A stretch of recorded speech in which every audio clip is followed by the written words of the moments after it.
mean my marriage is over. And this one is way worse than you'd ever expect. And let's get into it.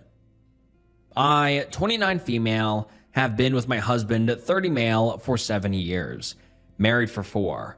I've never had reason to suspect he was unfaithful to me or even remotely dissatisfied with our marriage. He likes to joke that we're still living the honeymoon phase at nearly 5 years and 2 kids in. I wouldn't have questioned that, or him, were it not for a surprise I found in his car last month. When buckling our daughter into her car seat, I noticed something slotted between the cushions. I pulled it out and saw that it was a tampon. This wouldn't have been so unusual had I not had an IUD that has stopped my period for the past year, and I didn't even recognize the wrapper style. I brought it to my husband's attention, and he didn't seem to understand what it was, let alone why I was holding it, until I told him where I'd found it and why I was almost certain it wasn't mine. He shrugged and said it probably belonged to his coworker, Fiona. It's not uncommon for my husband to carpool to lunch with his coworkers, and we're both fairly close to Fiona and her husband. So I figured it was entirely possible the tampon had slipped out of her purse whenever he had driven with them or offered her a ride. No big deal. I put it out of my mind until we had dinner with Fiona and her husband a couple of weeks later. I had sincerely wanted to believe my husband. I just couldn't get over the way it had been tucked in the seat and how my husband had seemed not to have any regard for it whatsoever. Maybe played dumb. I don't know. I did something that I now feel kind of crazy for doing. I faked an emergency and asked Fiona if she had any tampons while we were out together. She handed me one almost identical to the tampon I'd found in our back seat, and I breathed a sigh of relief. So the tampon there was probably the same tampon here, and in all likelihood, there was an innocent explanation as to why it had been in the back seat in the first place. I thought I had seen the last of the out-of-place feminine hygiene products until I found another tampon this morning, this time in my sock drawer. I feel physically ill at the thought of my husband having an affair, and even more nauseated at the thought that the woman might have left these tampons out for me to find. If it was my husband's coworker, why would she give herself away by offering me one the other night? In any other situation, I would want to talk to my husband about this, but I feel too sick and embarrassed to approach him with what I found. What should I do? And now let's get into some of the top comments. One user says, I've had a period 30 years and never put a tampon in a sock drawer. Trust your gut and get cameras. And the OP responds and says, neither have I. I've considered so many explanations for the tampons that wouldn't implicate my husband, but none of them make sense really. I'm terrified to set up a camera if it means confirming what I suspect right now. And someone else says, has Fiona been over to your house and had time to plant the tampon? And the OP responds and says, she's been to our house many times and vice versa. To my knowledge, she wasn't over any time in the past week. So if she planted that second tampon, she had to have found a window of time when I wasn't home. Anytime she and her husband visit, we all stay downstairs, and you'd have to go really out of your way to make it to our bedroom, i.e. around our dogs, over the safety gate, past the other bedrooms. Not saying it's impossible, but definitely tricky to do on a quick bathroom break, I would guess. And then someone else says, how old are your kids? Could they have found a tampon and put it in a random place? And the OP responds and says, 2 and 4. Both have a mischievous streak. So I didn't want to rule out the possibility of one of them moving stuff around, but I can't imagine how they would get their hands on one. Possibly 2 random tampons that I never bought. And then we get an update post 18 days later, and let's get into it. The post reads, contemplating every possible source of 2 tampons has been my personal hell for the past 2 weeks, but I wanted to share an update. Shortly after posting on here, I told my sister what had happened, the tampon in the back seat and the sock drawer. My husband's cluelessness the tampon from Fiona, and all the things I suspected but didn't want to believe. We compared tampons, save for the backseat one I had already discarded, and they were a match, just in different absorbencies. I hadn't left either in a place where my husband or daughters would have found them and moved them around. My daughters didn't know what they were or where they had come from. My sister was convinced it was Fiona, either having intimacy with my husband, effing with me, or both. Direct confrontation of either party still seemed like a bad idea, so she suggested inviting Fiona and her husband over for a Labor Day barbecue. Unfortunately, they already had plans. My sister and I agreed that it was too soon for cameras without any other evidence, so it was just a waiting game from there. Watching my husband for any changed behavior, there was none. Our house for any misplaced/foreign items, there were none. And even the girls for any new friends they might have met. My sister's husband was adamant on the last point, and partly why he was inclined to believe that the tampons were harmless. If anything had been happening in or around our home, he said it would be nearly impossible to keep it from me and the girls, since my husband was the one taking them to and from daycare and most other activities during the week. I felt a good bit of consolation from that. It wasn't until my youngest daughter, 2 years old, came down with something last week that I felt any differently. I wanted to be the one home taking care of her, but my husband insisted that I stay at work while he stayed home with her. I was okay with that. My sister and her husband figured it was a good sign that he would take the time off at a moment's notice, and at that point, we were all already beginning to put the tampon fiasco behind us. By the third or fourth day, I was just happy to see a near healthy child and a husband who was helping see her through it.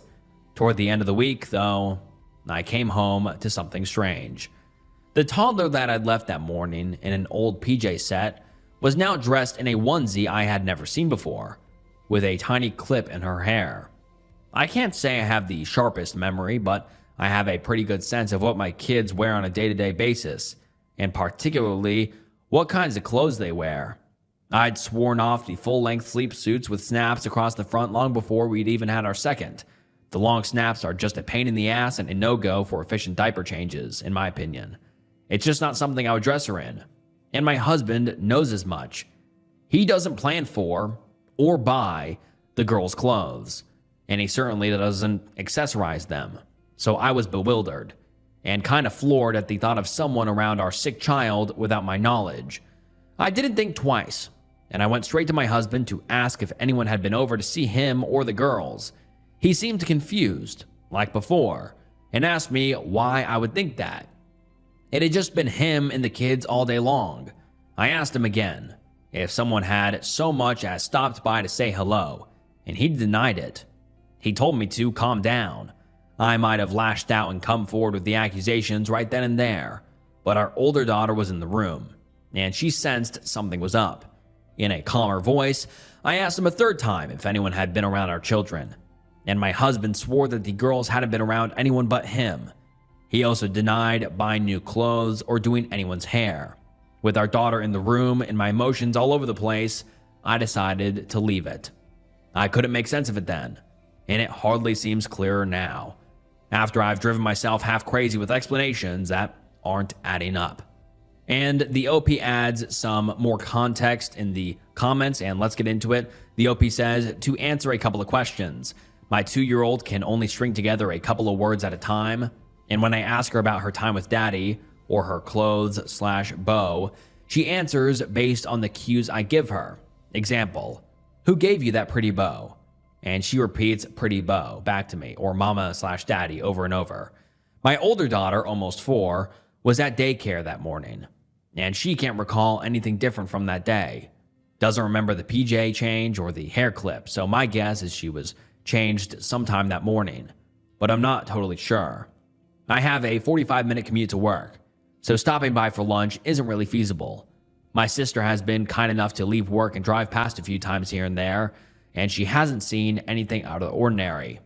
We have a Ring camera at the front door, and I have got the app on my phone with notifications on. Nothing there yet. If anyone has recommendations for more discreet surveillance, I would be open to it. I'm just the least tech-savvy person and worry another camera will be easy to detect. And yes, we get our carbon monoxide detectors tested regularly. And now let's get into some other comments. One user says, is it possible one of her hair clips came from daycare? And the OP responds and says, I could see the hair clip being a possibility, but less likely on the onesie. My younger daughter hasn't been to daycare in days, and if either of them had returned with something like that before, I would have noticed, especially since it was the kind of onesie I hate with a passion, lol. And some people comment that they can't wait to find out the ending to this saga, and the OP responds and says, my money's on the Hollywood horror ending.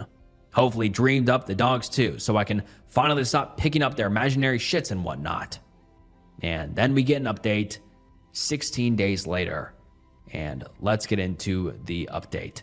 It reads, after nearly losing my mind over a hair clip and a onesie, I realized I wasn't getting anywhere with the accusations and half-baked guesswork. I'd gotten so absorbed in the paranoia and misery of my situation that I wasn't sleeping, eating, or caring for my kids the way I should have been, and I wasn't getting any answers. So I decided to finally buy the cameras and have them shipped to my sister's house, with my brother-in-law agreeing to help with the install/setup over at mine. Before the cameras were ever delivered though, I got my long-awaited confirmation last week. A ring notification had alerted me to motion at the front door while I was at work. Half expecting to see a delivery person, pet, or lawn care salesman for the 15th time, you can only imagine my surprise when I saw a clip of a young woman leading my daughter into the house hand in hand, with my husband and other daughter close behind them. The girls were supposed to be in daycare and my husband at work. The woman, as far as I knew, was living 2 states away with a court order keeping her there. I immediately called my husband to ask him what was this woman doing in our house. He didn't answer, so I texted it to him. Even in his stupidity, he probably realized he had messed up by going through the front door, knew I had gotten the ring notification, and wanted to delay the inevitable. By the 5th or 6th subsequent call though, he did pick up. The woman on the camera was my husband's sister. As I would come to find out later, she was the likely source of both tampons, the onesie, and the bow. She is also a registered SO and a recovering addict who spent the better part of her adolescence and young adulthood coercing the silence of another one of my husband's family members after she had violated them. I hadn't seen or heard from her in years, and from the way my husband talked about her, I didn't expect I ever would. But here she was in our house with our children. Suffice to say, I was livid. It wasn't an affair at all, and still somehow infinitely more disgusting knowing who it was and why all of this has been happening. Apparently, my sister-in-law, fresh off another stint in rehab, had wanted to reconnect and make amends with people she'd hurt. And my husband was high on that list. My husband didn't want me to know, or worse, try and keep her family, our children, away from her. So they'd been meeting in secret, often at our house while I was at work. They would enter through the garage in my husband's car so the Ring camera at the front door wouldn't tip me off. She spent the night on a weekend I had been on a business trip and slept in our bed. She babysat our girls on a night my husband told me he had dropped them off at his parents'. She bought the girls' clothes and dressed my youngest in the onesie and bow that my husband had promised on his life I had dressed her myself. My husband swore this was all in my head. The tampons, the onesie, the bow, and all the rest. He was perfectly content to watch me agonize for weeks over a woman he insisted did not exist, shrugging off each progressively more unsettling discovery like it was news to him and telling me I was being irrational. He insinuated that I was experiencing postpartum depression 2 years after I'd given birth.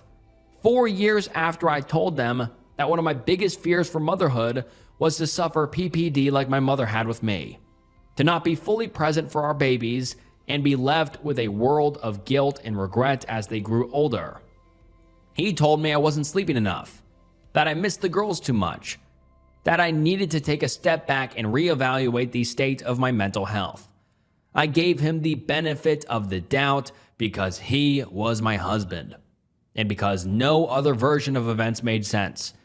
Now, after a month of this, I have nothing to show for my trust but this pathetic situation and a lot of anger. And the top comment says, call the cops and a lawyer.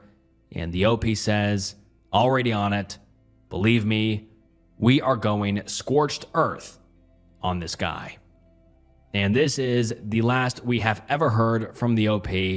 And oh my God, what a horrifying twist. I mean, I was expecting an affair to come to light. I'm sure you were expecting an affair to come to light, but it turned out to be the OP's husband's sister, who was a registered S offender and someone who went to prison for violating one of her own family members, and also a recovering addict. Wow, that was a twist I was not expecting, and just gross and disturbing, and it's honestly scary that the OP's, I assume now, ex-husband would put his kids in a situation like that. You know what I mean? Like, why would you ever trust your sister, who's a registered S offender? Why would you put them with your kids, who already has a track record of violating their own family members? God, this was just so disturbing, and I feel so bad for the OP and the OP's kids. I mean, this situation is horrible. But let's get into some of the top comments. Someone says, I hope the dad isn't trying to get custody. OP's lawyer is going to have a field day with the fact he brought a S offender in contact with his children. And someone says, not even just bringing a S offender around the kids, leaving the kids alone with an offender. And someone replies and says, there are no words for how horrifying this is. Every parent's worst nightmare. And they couldn't have said it better. This truly is every parent's worst nightmare. I mean, someone you thought you trusted, someone you loved, someone who swore up and down that they weren't lying to you, and then to soon find out that they were lying to you, and it's infinitely worse than you could ever imagine. And we just have to hope that the OP's husband's sister, I hate to say it, I hope she didn't do anything to the OP's kids. Like, they left, or he left her alone with his kids. And she has a track record of violating her family members. And God, I don't even want to think about that. Like, hopefully the OP's kids aren't traumatized, or hopefully they weren't violated, because, I mean, this situation is already horrible. But unfortunately, that's a possibility. I hate to say it, but that's just all speculation. But like that commenter said, the husband left his sister alone with the kids. And God, such a horrifying Reddit thread. And like I said, this is the last we have ever heard from the OP. So we have no idea what happened, how the divorce went, or what happened, or if the OP's husband's sister went back to prison, or who knows. But God, let me know your thoughts on this down below, because yeah, I would love to hear what you guys have to think. But on to the next one. OP's girlfriend shot him. The first post being titled, "My girlfriend pointed a gun at me and I can't stop thinking about it. I've been with her for nearly 4 years, and despite all the arguments we've had, there was never a single violent moment. That's probably why I was so shocked when she did it. I've been having trouble sleeping, and whenever I see her, I basically freeze up. She has apologized, and I told her I forgive her, of which I do.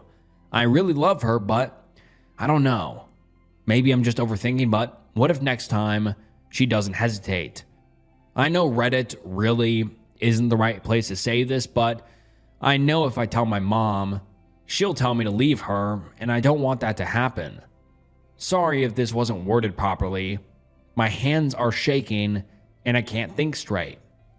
Let me clarify things. I actually want to still be with her, and I don't plan on leaving.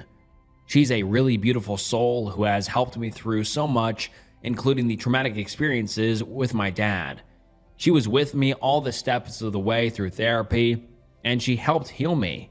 She's literally my source of happiness. I should have started off by saying this. Maybe you'll change your opinion. Plus, the majority of comments are from men telling me to leave, but the women have different opinions. I feel this is just a rough patch that most couples go through. It's my first and only relationship, so I'm not really experienced.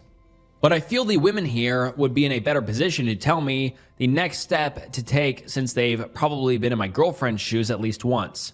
No disrespect to my fellow men. You all are great too. Edit. My girlfriend just saw the post and she texted me asking if it was me. I'm going over to her place now and we are going to work things out. I'm not giving up on her just yet. I'll make an update in about an hour when we are done working things out. Thank you all for the support and encouragement. I actually felt better putting this out there. And now let's get into some of the top comments. One user says, "Dude, do you realize how this sounds? Would it be better if the next time she actually shoots you?"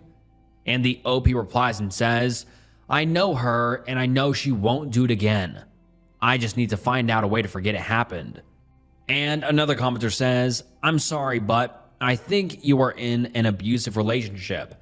Pointing a gun at someone is not a mistake. It is a deliberate threat on your life. I would do two things. Number one, think about whether or not this is the only incident where you felt scared or trapped by her actions. Does she tell you who you can be friends with or not? Does she try to control your relationship with your family? Number two, take a little bit of time and read several other threads on Reddit of people posting about their significant others abusing them, and see if the way you are reacting is comparable. The bottom line here is that this will not be a one-time occurrence, and next time, she's probably going to shoot you.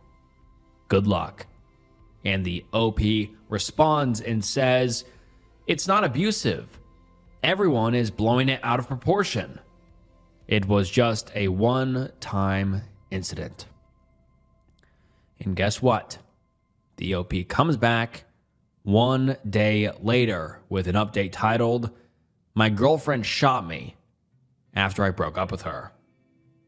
The update reads, "I am currently in the hospital now, and I've gotten the mental clarity needed to see just how foolish I was.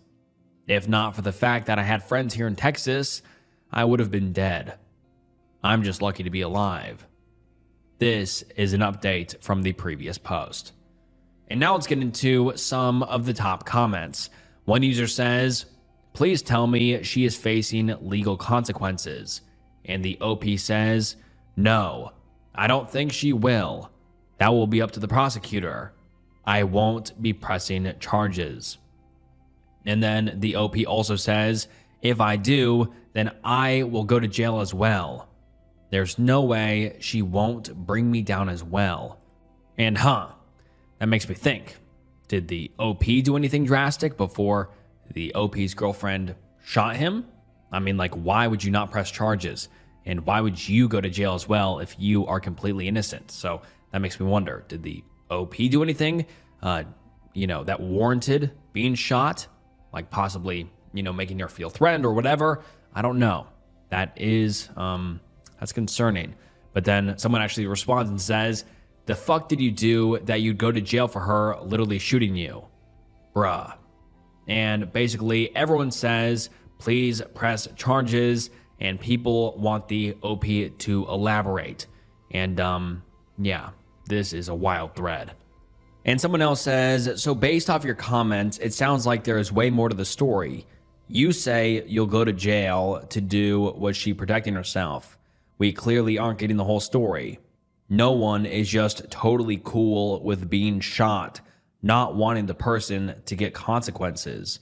And then the OP gives us an update the day after, and it reads as follows. The OP says, "I grew up in a terrible household. My dad would come home drunk and beat up my mom for sport. I have never been so scared of anyone like that in my life. He made me watch and told me that's how a man does it. Some nights I'll stay awake hearing my mom cry as he R-words her. He never allowed me to go out, and my mom was the only one who homeschooled me to the best of her abilities. Sadly, my dad passed away due to some medical reasons, and I was finally able to go out now that he is gone. That was when I realized just how damaged I was. I had extreme social anxiety, and I didn't have any degree. I started doing some work for money, and that was when I met my ex. My mom started becoming a bit violent after my dad passed away because of the burden of providing for the family. So I stayed with my ex. She helped me overcome my anxiety. She paid for courses online and put me through anything I didn't understand. She bought books for me on how to read and gave me an education. She bought me my first phone and taught me how to use social media. Without her, I wouldn't even be able to type this. She told me every day that I meant something, that I am loved, and I am capable of doing so much more, and I shouldn't be limited to anything my dad said I was. She told me that as long as I have her, nothing bad will ever happen to me. Some of you grew up in fancy lifestyles, so you won't understand. This girl loves me. I just know it. I'll admit I don't know why she did what she did, but I just can't let go of everything she has done for me.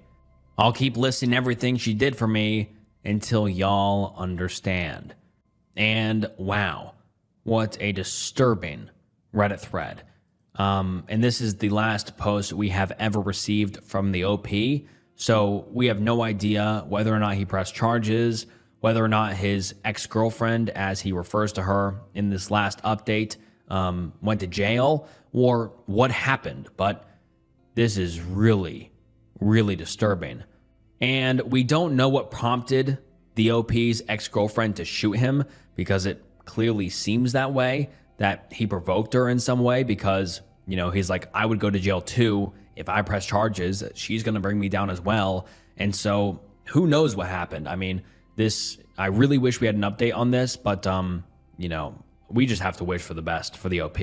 He clearly was going through some stuff, and he's clearly in a bad mental situation, and just, you know, his life is in mess right now. I mean, he just got shot. And so hopefully he was able to recover, and hopefully he was able to realize that this girlfriend of his, or ex-girlfriend, is completely abusive, or maybe the OP was abusive. I mean, like he said he'd go to jail too. I don't know. There's a lot of things we can think about and theorize about, but like I said, that's all theorizing. Nothing substantiated on if he did anything to her. But I just want to hear what you guys have to think. I mean, this was a extremely disturbing post, but yeah, wow. On to the next one. My stepdaughter died 4 weeks ago, and I caught my husband and his ex-wife in our bed. My stepdaughter Becca, who was a teenager, died 4 weeks ago. I have been in her life since she was very young. We were extremely close. My husband Derek, 40 male, his ex-wife Sam, 38 female, and I, 35 female, get along very well. There has never been an issue in the 7 years that I've been with Derek. Sam has always been kind to me. She didn't even care that Becca called me mom too.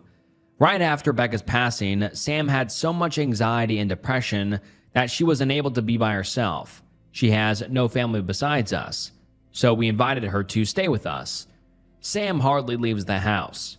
She mostly just sleeps in Becca's room, which is completely understandable. I always tell her that I'm here if she needs me, and that I want her to take time with grieving, and that there is no pressure to go back to her home. Today, I needed to run some errands, so I asked Sam if she'd like to join me to get out of the house a little bit. But she declined and said she'd rather just stay at home and sleep.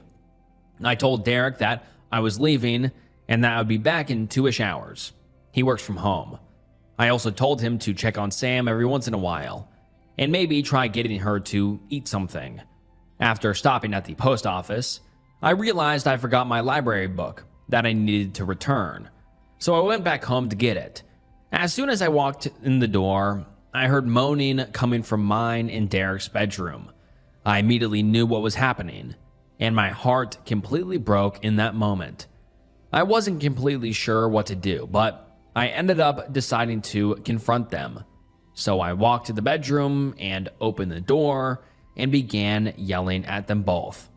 Sam started having an anxiety attack and ran to the bathroom while Derek kept apologizing profusely. I asked him what the hell was happening. He told me that he made himself and Sam some lunch and they began talking about Becca and shared some memories.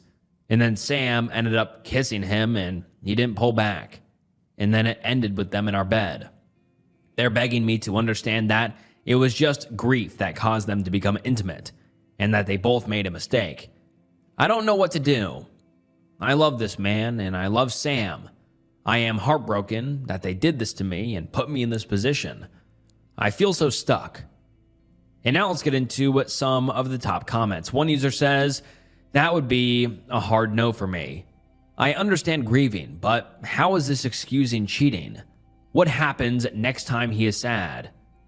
Edit. I misspoke when I said sad. Obviously, this is something beyond devastating. I still don't think it can be used as an excuse. And the OP responded and said, I don't want to excuse his cheating. I think I want to divorce him. But I'm anxious about doing it right after we lost Becca. Another user says, probably together. Do you both own the home? If it's in your name, change the locks. Stay strong and don't listen to his excuses. I'm so sorry this happened to you during such a difficult time. And the OP responded and said, exactly what I was thinking if I'm being honest. And yes, we both own it.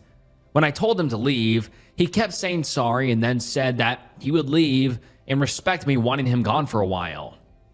Another user says, are you seeing a therapist perhaps? You're dealing with a lot right now. It might be useful. And the OP responded and said, yes, I am in therapy. I've been with my therapist for other things for the last 3 years. She has been very helpful. I saw her yesterday and was able to figure some things out. And then we get an update the next day, and it says, I posted an update to r/true off my chest, but didn't realize there was an update rule, so it was removed. I figured I'd post an update to my profile for those that follow me. I decided that I am going to file for divorce. I can't ever trust Derek again. It sucks because we had an amazing relationship, I thought. He's always been great, so this was a complete shock to me. Last night, Derek came over to talk. He confessed to a lot. Turns out it wasn't their first time having intimacy like most people thought.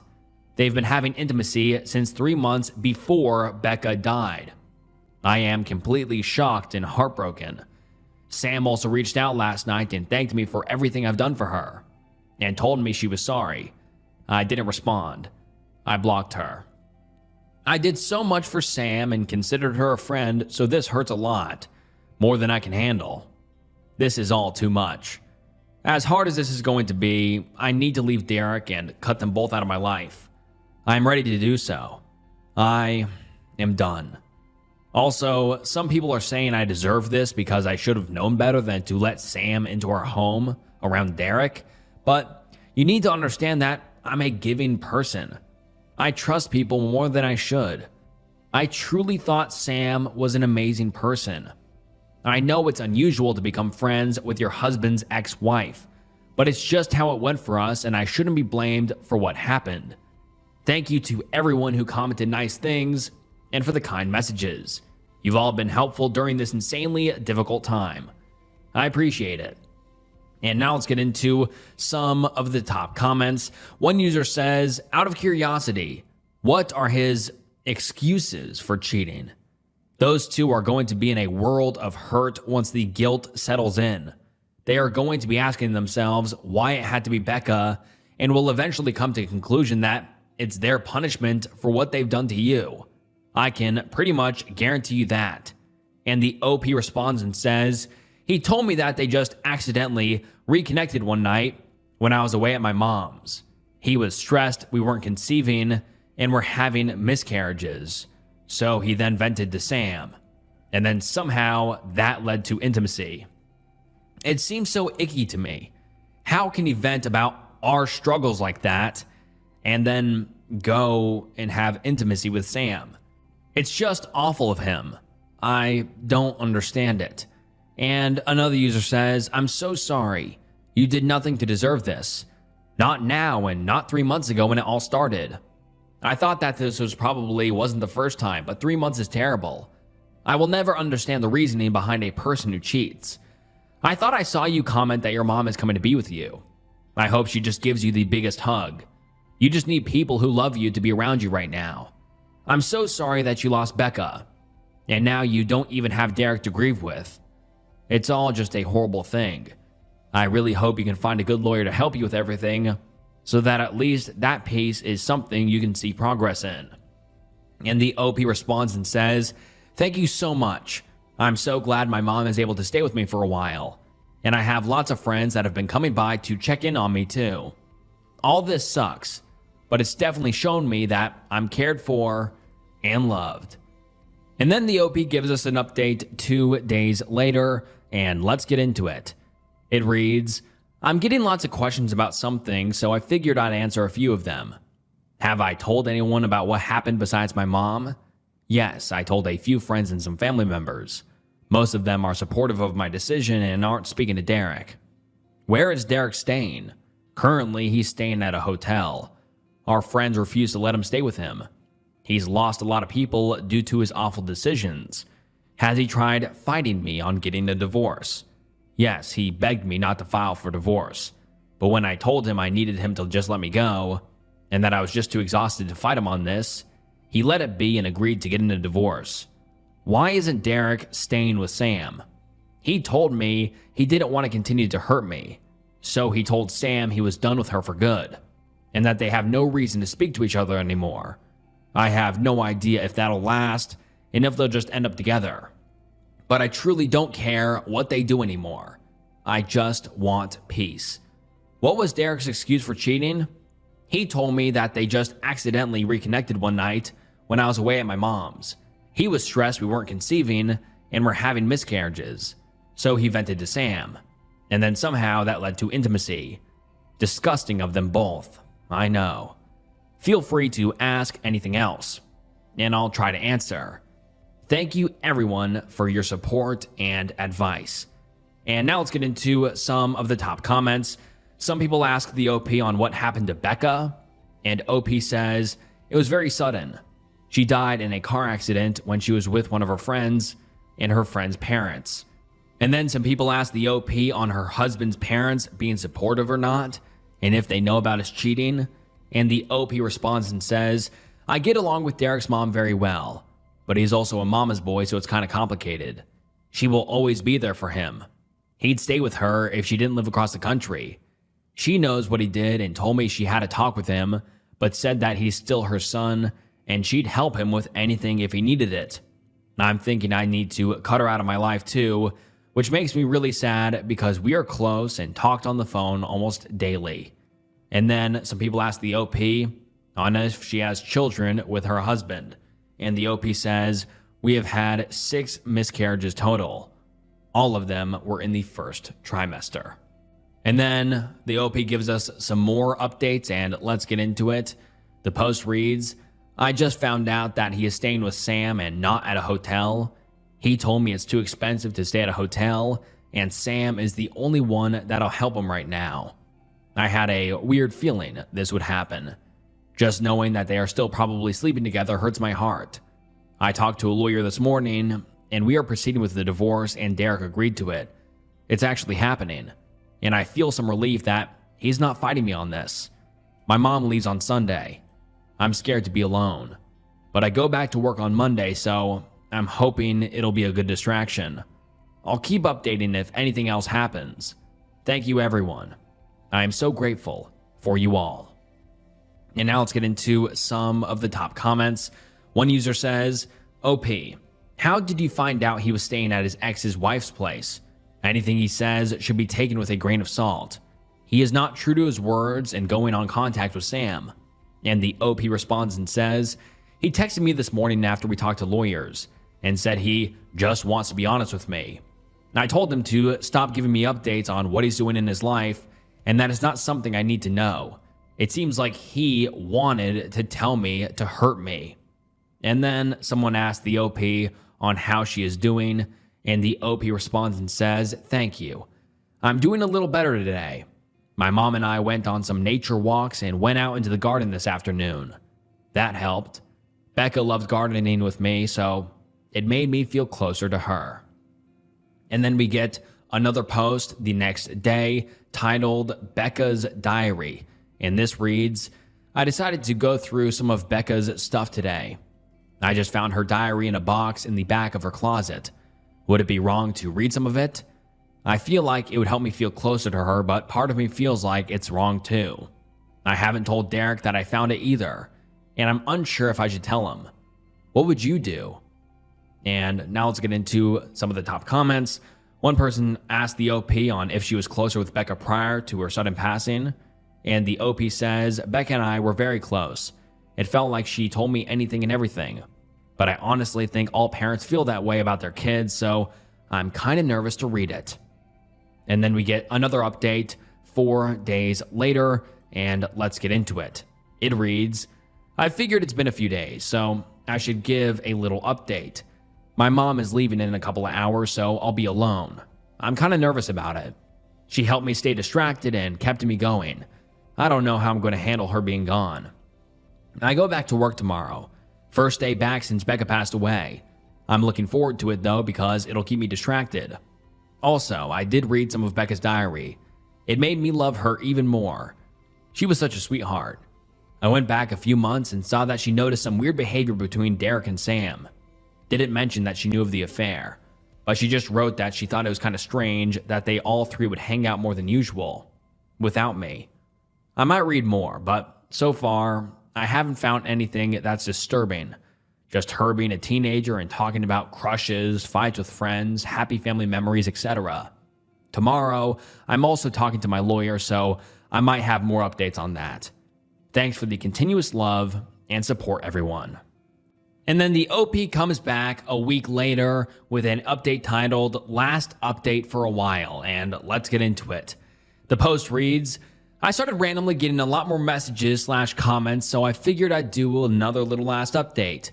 My first week back at work went great. I wasn't expecting it to go so well, but thankfully it did. My coworkers were so helpful and patient with me. On Friday night, I decided I didn't want to stay home all weekend alone, so I decided to drive up to my mom's. It helps I have a 3-day weekend so I can spend more time with her. I'm heading back home tomorrow. Also, for those of you that have messaged me hateful things for reading Becca's diary, I just have to say, you aren't in my shoes right now. Telling me I'm a bad mom because I'm reading her diary is just ridiculous. I learned so much more about her, about how caring and sweet she is, and it made me love her even more. It's how I'm able to feel so close to her right now. So please, don't tell me I'm a bad parent for just trying to get by one of the hardest times of my life. You have no idea what it's like. I don't have much of an update, so this will be it. I'll come back and update once the divorce happens though. Thank you to those of you that have nothing but kind and helpful. You helped me feel less alone.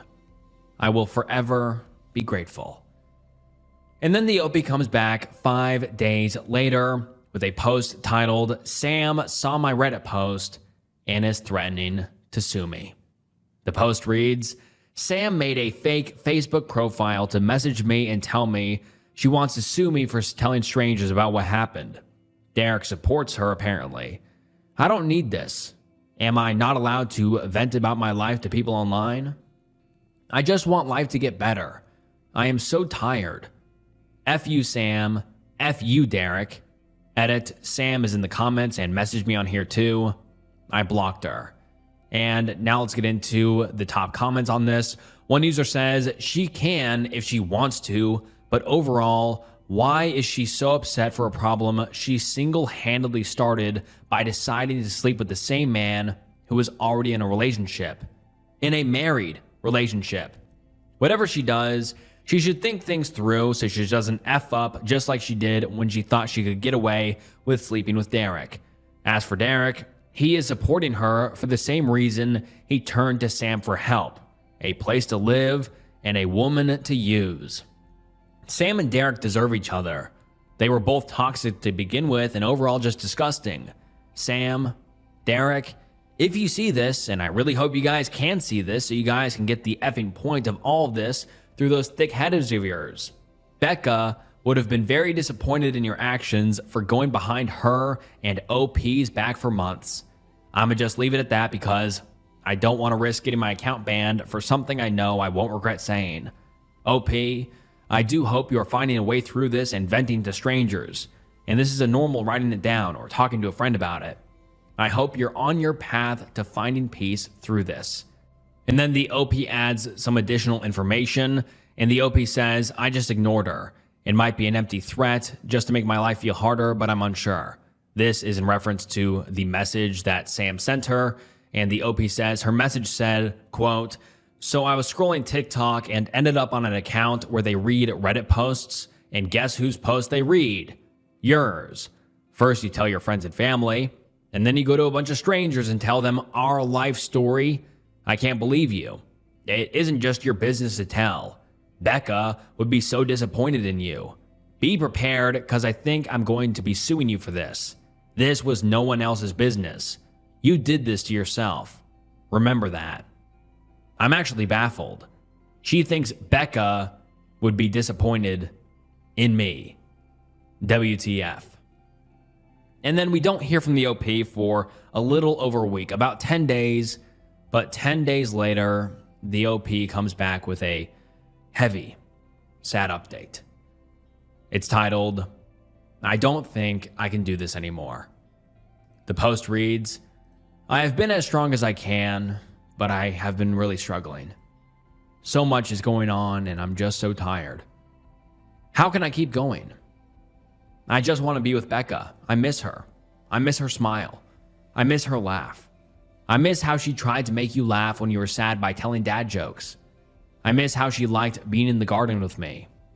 I miss seeing all her new drawings. I miss her beautiful eyes. I miss everything about her. I just want her back. I need her back.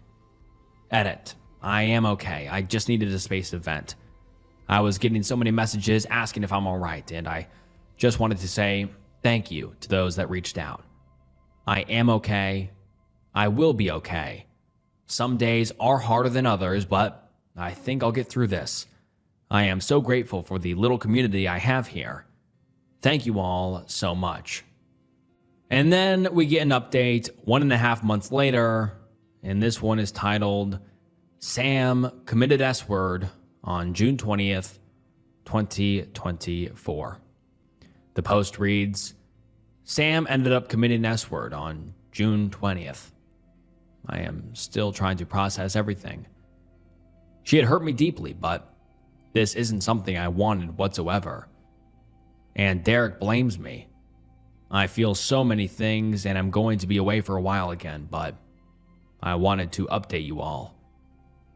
Thanks for the love, everyone. And then someone asked the OP on how she is doing after Becca's death, and now Sam's passing, and the OP says, I hope they're together again, and I hope they are both at peace too. That's all I hope for. Thank you.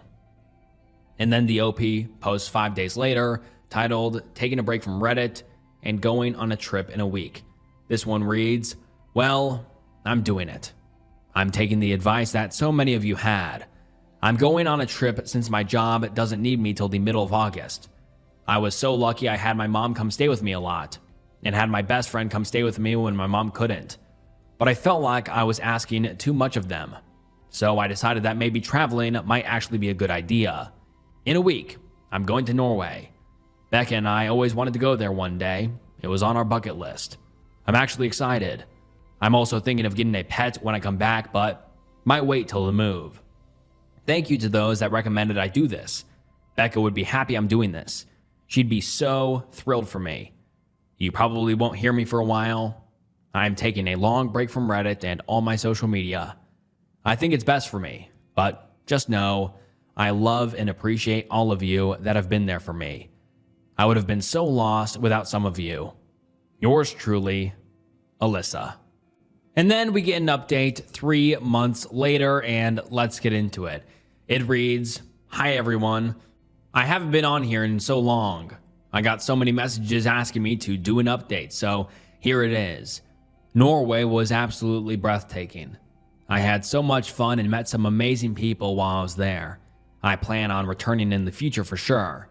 A couple of weeks ago was the 6-month anniversary of Becca's death. It's been hard, but it's getting easier to live everyday life.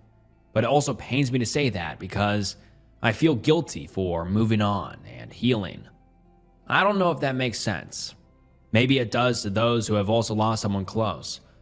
I moved out of Derek and my house a month ago and got myself a cozy little house all to myself. And oh yeah, I got a dog.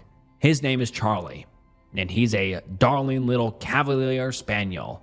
He's been great. I absolutely love him. Also, I am officially divorced as of last week. It was a very easy divorce, and I'm so happy about that. But Derek didn't want any of Becca's things when we tried figuring out who gets what. He left it all to me. I tried hard to get him to take something because I feel like he will regret it, but he said he didn't want anything, so I have all of Becca's stuff. I have no idea why he didn't want anything, but I have it all in the guest bedroom right now. I'm trying to figure out what to do with everything. Derek is apparently an alcoholic now and quit his job. He seems to be doing terrible. Besides all of that, I don't know if I have anything else to share. I just want to say thank you again to all of my supporters. I have made some friends on here, and I am so thankful for you all. I appreciate every one of you." And now let's get into some of the top comments. One user says, "Alyssa, I think of you often and check back periodically for an update. I'm so happy to hear that your trip went well. Equally exciting to hear that you've moved on with your life. Have a new house and a dog. Becca's things belong with you. You will know how best to honor her. Wishing you the best life has to offer. Thank you so much for letting us know how you're doing." And then another user says, "I've thought about this OP every now and then since her first update, and Jesus Christ. It's just heartbreak all the way down." And someone else says, "I really hope the OP is seeing a good therapist. No one should feel guilty for moving on and healing from a tragedy." And this was the last post we have ever received from the OP, and this was about 2 years ago, so I really don't think we'll ever hear from the OP ever again, but I hope the OP has since been able to, recover and move on, but also remember Becca fondly. And I really do wonder what ended up happening with her ex-husband. I wonder what happened to him, but yeah, like that last commenter said, extremely heartbreaking situation and just horrible. OP suspects that her dad might be a predator. I think my dad might be a predator. I don't have concrete proof for this, and I haven't told anyone about my suspicions either. Maybe I'm just going crazy, but I can't keep this to myself any longer. I usually live with my mom, but she had to temporarily move in with my grandparents because of Grandpa's health. I've been staying with my dad since last month. I actually don't really know him, and he's kind of an a-hole. He lives with my aunt and my cousins. I don't really know them either, and my cousins are all younger than me, so we don't really spend time together. I noticed that my dad treats my male cousin very differently than he treats my female cousins. He pretty much only pays attention to him and doesn't seem interested in interacting with the girls. It might just be because he's a boy. But I noticed that most of their interactions involved touching of some sort, and that my dad almost always initiated it. I also caught him watching my cousin on multiple occasions, which isn't anything weird, but the look on his face was making me a bit uncomfortable. My cousin often wants my dad to play in his room with him, and they usually always close the door. A few days ago, I was walking past my cousin's room and heard my dad telling my cousin that he would show him something soon, but that he has to promise not to tell anyone. The way he was saying it just gave me the ick. I really want to tell my aunt about this, but I've only been here for a little over a month. What if that's just how they normally interact and there's nothing bad going on? Maybe I'm just reading everything wrong, but I'm just getting a bad vibe about it. And now let's get into some of the top comments. One user says, well, how old is your cousin? And the OP responds and says, he's very, very young and his sisters are equally young and I am a teenager. And then we get an update 2 days later that's titled, My Dad is a Predator. And let's get into it. Hey everyone, I made a post on Sunday evening about my dad's strange behavior towards my young cousin. After I got home from school on Monday, I called my mom and told her everything I had noticed. She asked to speak to my aunt. I don't know the details of that conversation, but they talked for almost an hour. Afterwards, my aunt just handed me back my phone and went upstairs. I didn't follow her, but she came down about half an hour later with my cousins. He was crying uncontrollably, and she looked close to tears as well. She sat him down on the couch and asked if I could watch him. She went upstairs again while I tried to calm down my cousin. She came back with my dad's laptop and a box. Then she called the police. When my dad came home from work, they arrested him. They confiscated a few more things and asked us to give us our statements. We went to the station this morning to give a more detailed statement. There was a social worker who tried to speak to my cousin, but he refused to talk to her. He hasn't said anything at all since yesterday, and my aunt has been discussing different therapist options with the social worker. I think the worst part about this whole situation is that my aunt and my mom already knew what my dad was like. When we got home, I asked my aunt how she found the evidence in my dad's room so fast, and she confessed that she'd known he had it all along, but he had promised her to stay away from her children. I also called my mom again to give her an update, and she said she found the pictures on my dad's laptop shortly after I was born, which is the reason they broke up. On the bright side, my grandpa is doing much better, so she and I can move back home soon.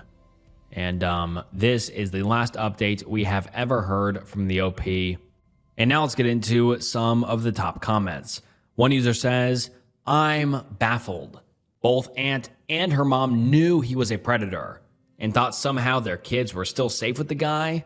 Like, of course he won't say he will do damage to his niece or nephew. I bet if someone asked him if he was a predator, he would say no to that too. Did they seriously expect him to be trustworthy? Sheesh. And then someone responds and says, because it's an ignorable problem as long as it doesn't affect them. Notice how fast they acted the minute it did in fact start to affect them. And someone else says, those parents are an absolute disgrace. I know my reactions are strong as a survivor, but that father is just filth. That poor kid. The adults failed them. And someone else says, my father was a predator. My mother knew that going into marriage and having kids with him. Just like this mother and aunt. She hid it and let others suffer. They deserve the same punishment as him. Am I the asshole for yelling at and ignoring my girlfriend over a prank? I've 22 male, been with Nicole, 25 female, for a couple of years now. And she's always liked survival stuff and weaponry and all that. I absolutely don't. Really, really bad experiences with knives when I was younger, and Nicole knows about them. We both love Halloween and usually throw a party and dress up and goof around, cook up pumpkin seeds and watch movies. Anyway, the point is Nicole loves doing tricks with her knives, like 5-finger fillet, flicking it open and closed, twirling it, etc. And she'll do it when we're watching a show or movie together, forgetting that I've asked her, please not to. Or she'll buy a new one and show it off, asking if I wanted to give it first bite and pout when I say no. 2 days ago, she was playing with it again, and I asked her why she keeps forgetting, and she said, wow, okay, don't insult my intelligence again. And then that it was just a knife and therefore not a big deal and therefore not that important to remember. After that, she put away the knife and we continued to have an okay night. But I was on edge and jumpy whenever she touched me. Yesterday, she called me into the kitchen, only she was playing five-finger fillet, and I startled her and she messed up. Badly. I lost my cool, screamed my head off, tried shouting what I knew about first aid at her while I raced to grab my phone, complete panic, dialing 911, only for her to start laughing and show me that it was a prank involving red food dye and a carrot.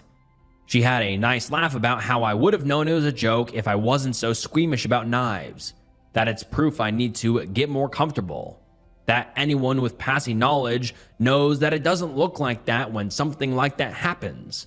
She kept explaining how she did it, how she practiced, how she could show me, but I didn't even answer her. It was like my head was underwater and my heart was beating out of my chest. Just moved on autopilot and grabbed my keys and drove a few blocks away before pulling over to breathe. Nicole tried to call me, and the first thing I said was, it wasn't funny at all. And she asked, "Are you crying?" Then I hung up on her.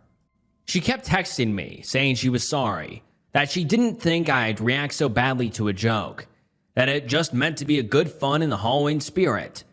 I ignored her. I texted her after that I was home, but ignored everything else. This morning, she sent a picture of the props to the group chat with a few of our mutual friends, and they chimed in saying, "It doesn't even look real." I've muted the chat since, and I'm wondering if I have a leg to stand on before I go back and apologize. And now let's get into some of the top comments. One user says, "Not the asshole. Knife phobias are no joke. She's not forgetting your aversion.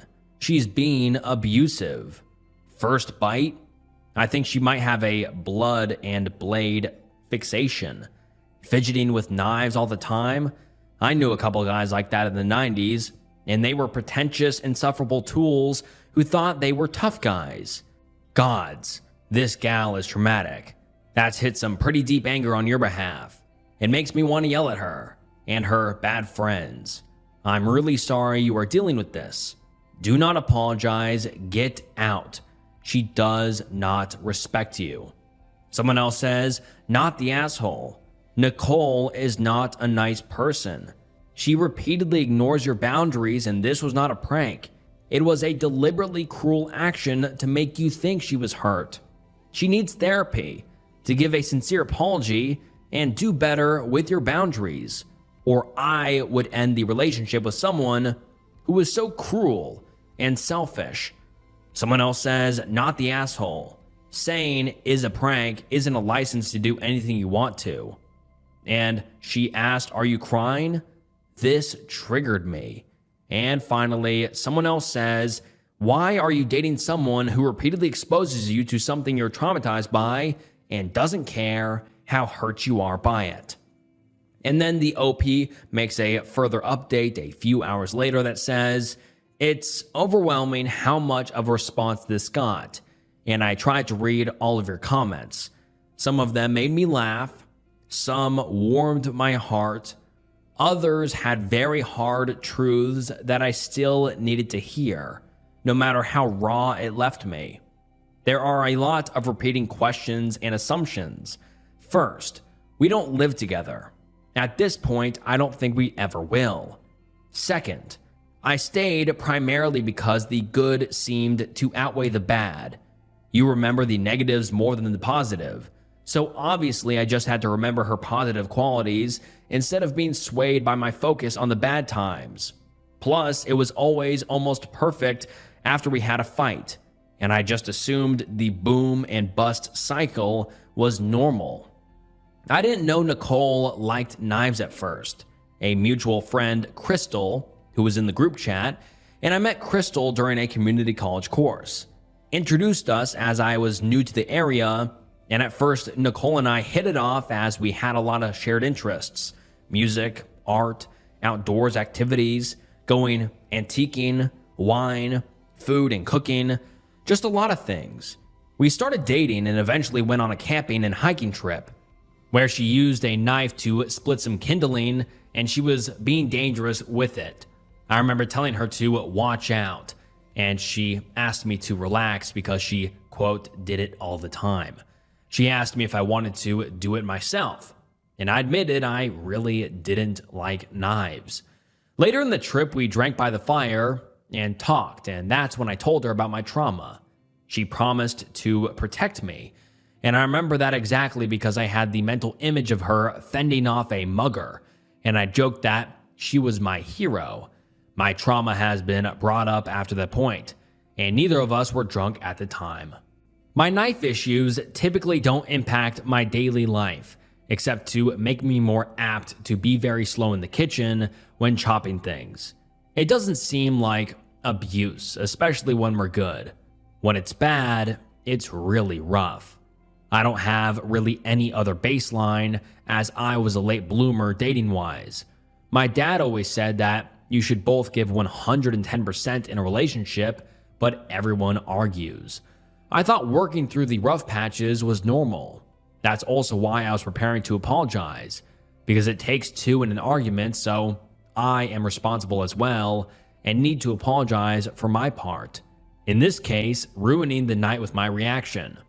I did go through therapy to help cope with the initial incident surrounding my aversion to knives. I was a lot worse when it happened, to the extent where I couldn't have anyone point the knife in the direction of any other living being, or certain songs on the radio that were playing at the time, or certain smells.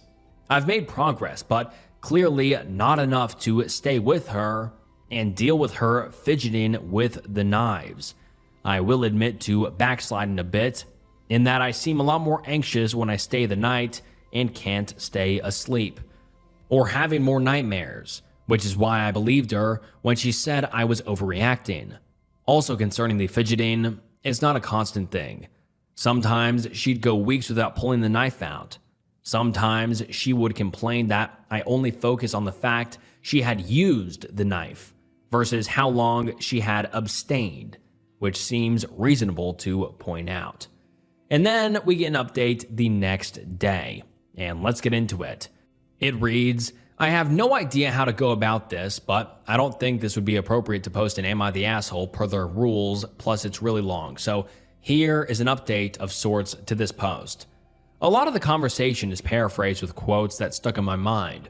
I also kept adding to this as things developed, and I'm running on zero sleep, so I'm sorry if it's not very clear.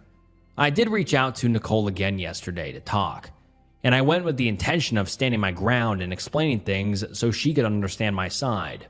She greeted me with thanks for gracing me with your presence, and asked if I was here to act my age and talk like an adult. She slammed the door behind me and pointed to the couch so we could discuss things.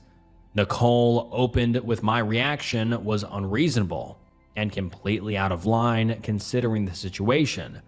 I said that things need to change because that prank wasn't okay at all, and she knows I have issues with knife violence, and I asked, what was funny about the prank?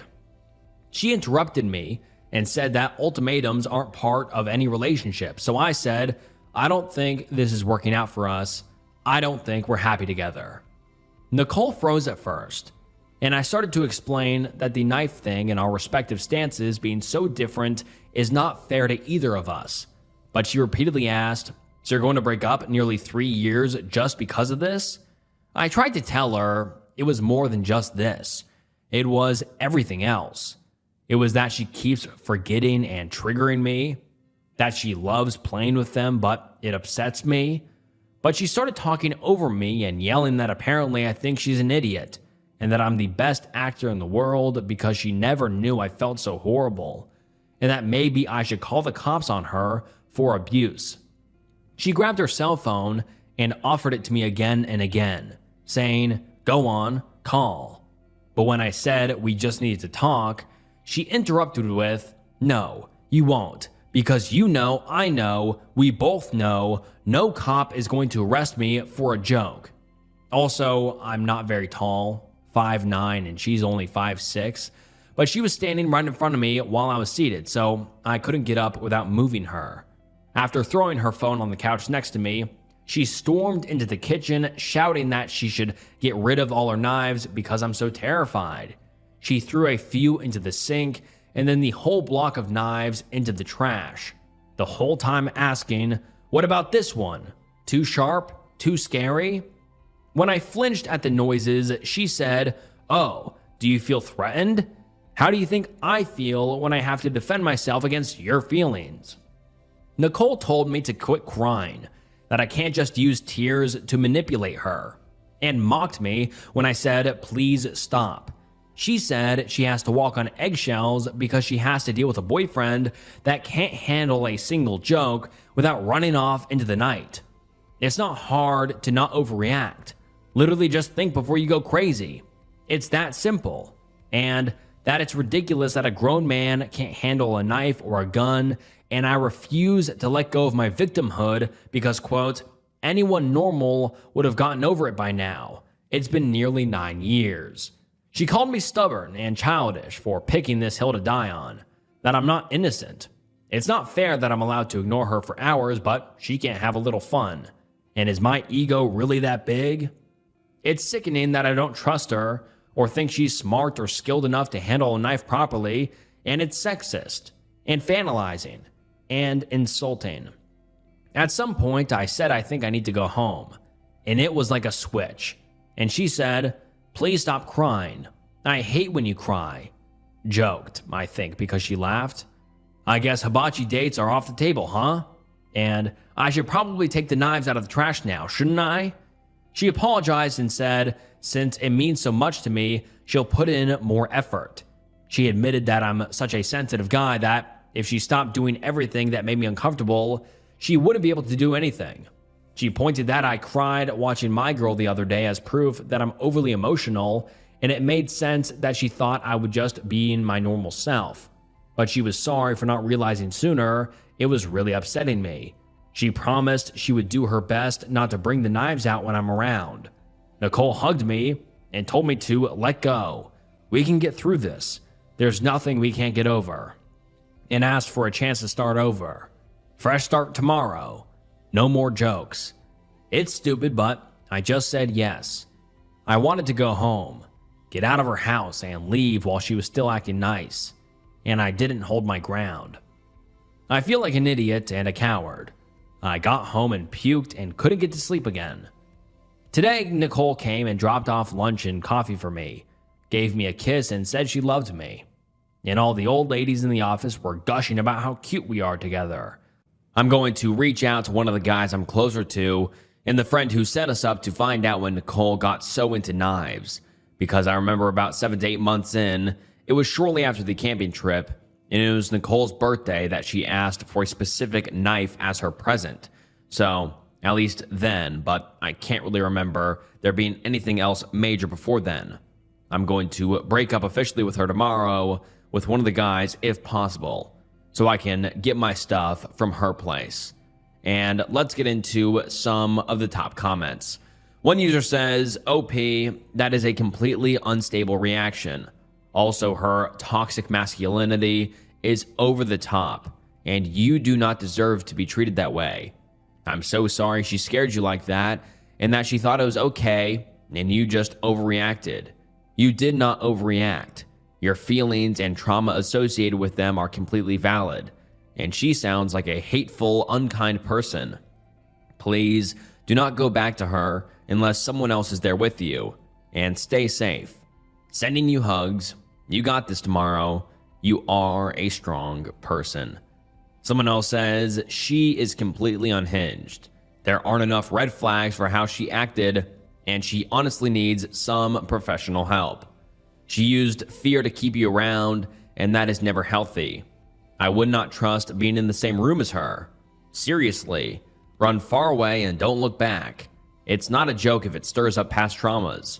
The fact that she keeps calling it a joke when it never was is further proof that she doesn't care. She is completely manipulative, and you deserve so much better. Please wait until you can take a friend or two to get your stuff." Someone else says, "Holy hell, she is 100% abusive. You need to stay away from her. She zeroed in on your trauma and has been using it to exert some sick power over you. Everything she said was completely unreasonable, and she's gaslighting you by making you the problem, not her. Then the moment you resisted, she switched tactics and started to love bomb you. The lunch and coffee were part of the love bombing. Do not be around her alone. Ever. She sounds potentially sociopathic. And pay attention to this. You are not a coward in any way. You are a trauma victim. How you react is typical of someone who has been through a trauma, and she's taking full advantage of it. Her standing over you, her words, her tone, her volume, all done on purpose to overwhelm you. She knew how to trigger your response, and she did it all. She is a danger to you. Take care of yourself. And then we don't hear from the OP for a long, long time. We don't end up hearing from him for about 3 whole years. And when he comes back, it is disturbing. And let's get into update number 2, titled Update Years Later to Am I the Asshole? It reads as follows. There's previous information in my profile concerning a post I made on Am I the Asshole a few years ago. I came to Reddit about my girlfriend and her knife prank. It's been a long while since, and I was uncertain if I could update here or there or whatever. Roll this back over a decade ago for more info. When I was a preteen, we experienced a home invasion that resulted in my mother and dog dying, and left me with a lifelong phobia of knives and anxiety surrounding blood and break-ins. Directly following the break-in, I was unable to handle a knife being pointed at another living creature. My brain caught on to stupid things and connected them to the events and made them into triggers. Mom's perfume, the sound of glass shattering or a door banging open, a song that was playing at the time. Even now, I still hate the song, but at least it doesn't trigger a flashback anymore. Blood on beige carpet featured prominently in my nightmares. I worked extensively with a therapist to process what happened and what I'd seen.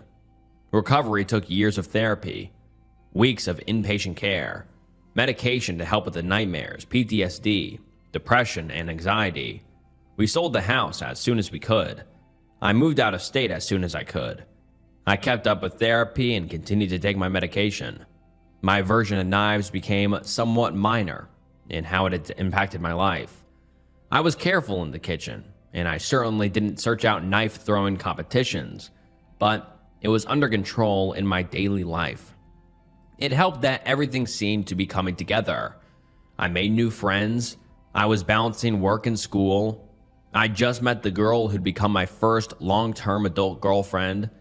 I know now it was just the honeymoon phase, but it felt like we were progressing well even once infatuation wore off.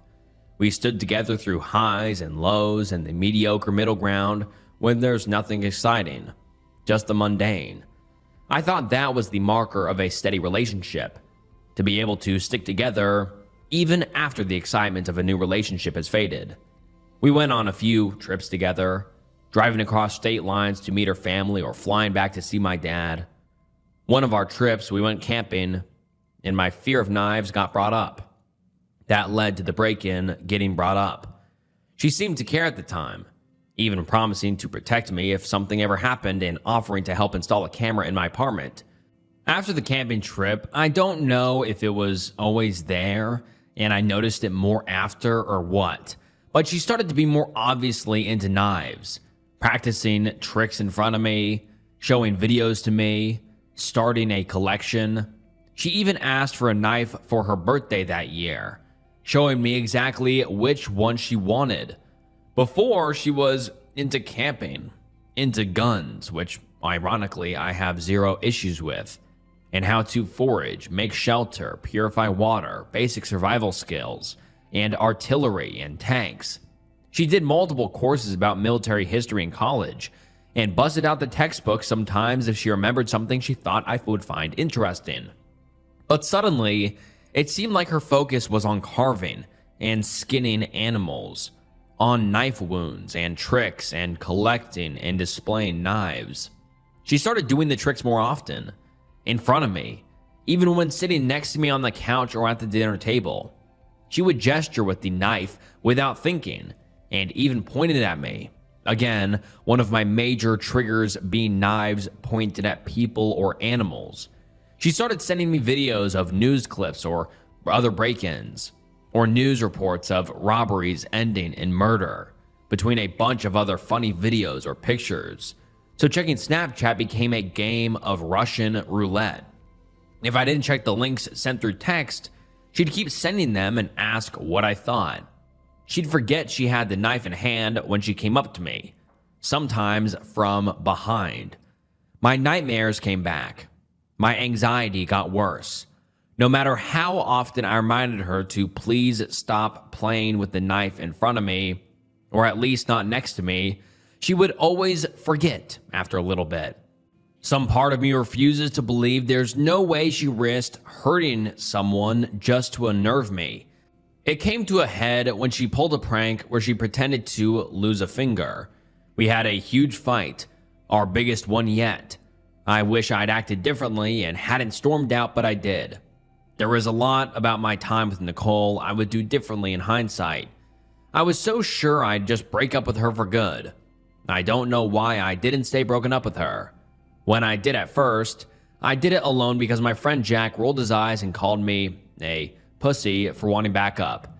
So I did it in a coffee shop instead, hoping the public eye could be my backup. Nicole stared at me with this affronted expression, and it was like I couldn't find the words anymore. Her eyes were huge and wide and hateful, like I've never seen anyone glare at me like that. She gripped onto the cup like she was going to throw it at me. I had it in my head to bolt the second she moved because I could see it so clearly. But then she started crying, loudly, and kept asking why I would do this to her, and that she hoped I found happiness with someone better, since clearly she wasn't enough for me, despite doing everything to be a good girlfriend. I felt like shit, and people were staring, so I wished her well and asked if she wanted me to call a friend, but she told me to leave her alone, so I did. I hate how I handled the breakup, but it felt, in the moment, like autopilot. In short, I lost the support of our mutual friends, who had become my only friends during my relationship with Nicole, which I understand as they knew her for much longer. Jack actually confronted me and called me a piece of trash for embarrassing her like that in public, calling me trash for leaving her sobbing alone and not even offering her a ride home. He wouldn't listen to my explanations and said I could excuse myself, but everyone now knew what kind of guy I really am. People at work mentioned how sad it was that we broke up. I didn't feel like it was the place to explain my reasoning, and after the confrontation with Jack, I didn't feel like I had a right to. I felt like crap, like a bad person, and I felt numb. I tried to move on, to find a new normal. After about a month of us being broken up, she called me and begged for me to come over to help her. She was scared she was going to do something drastic. I went to her immediately. I held her all night, helped her wash her hair after days of not being able to bring herself to. She admitted she'd done a horrible thing and that she couldn't stand how she treated me, that she wished she could go back and change so we could still be together. Didn't know how to address that, so I just stayed with her the whole night. And the next day at work, she came by to drop off a homemade lunch and to thank me for being there for her. I stupidly let myself get sucked back in. I get that it's my fault.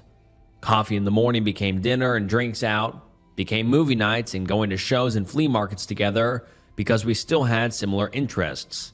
One time, she even noticed a booth with knives and directed us away. And while yes, it wasn't necessary as I could see a knife display and not be freaked out, it was a nice gesture because she would have gone there and either bought one herself or asked me to buy it for her. One of the multiple changes that made me think maybe she was truly making an effort, that at least maybe we could be friends again. I started to get invited back into the group somewhat. 2 months later, she kissed me. We were both drunk and it didn't go any further. I didn't talk to her about it because I thought she didn't remember. But then she approached me to ask if there was any salvaging us, if she'd proven that she was different now and things would be better. I thought maybe. I stayed because she really had been so sweet. It was like starting over, and we got back together. I was permitted back into the group in full. though Crystal had stopped talking to everyone and Jack still refused to talk to me. And while it was awkward at first, soon enough we were acting like we'd never stop being friends for even a minute. It felt so good to go back to normal. It was like a weight off my chest and like I could breathe again. It was nice for a while. She was so careful about the knives thing, and it really did feel so normal and steady. Sure, we had small fights, but we always made up shortly after, and she'd be overwhelmingly loving after the fact. It felt like it was before, so it felt normal. I can't pinpoint when it started to creep back, but maybe when she started watching documentaries on her phone with the sound so high while sitting next to me. Or when she'd poke or grab me while I was cutting up dinner, then laugh at my startled response. Or she'd scoff if I teared up watching or reading something, then tell me later that it was out of fondness, not exasperation, and I really needed to stop reading so much into it.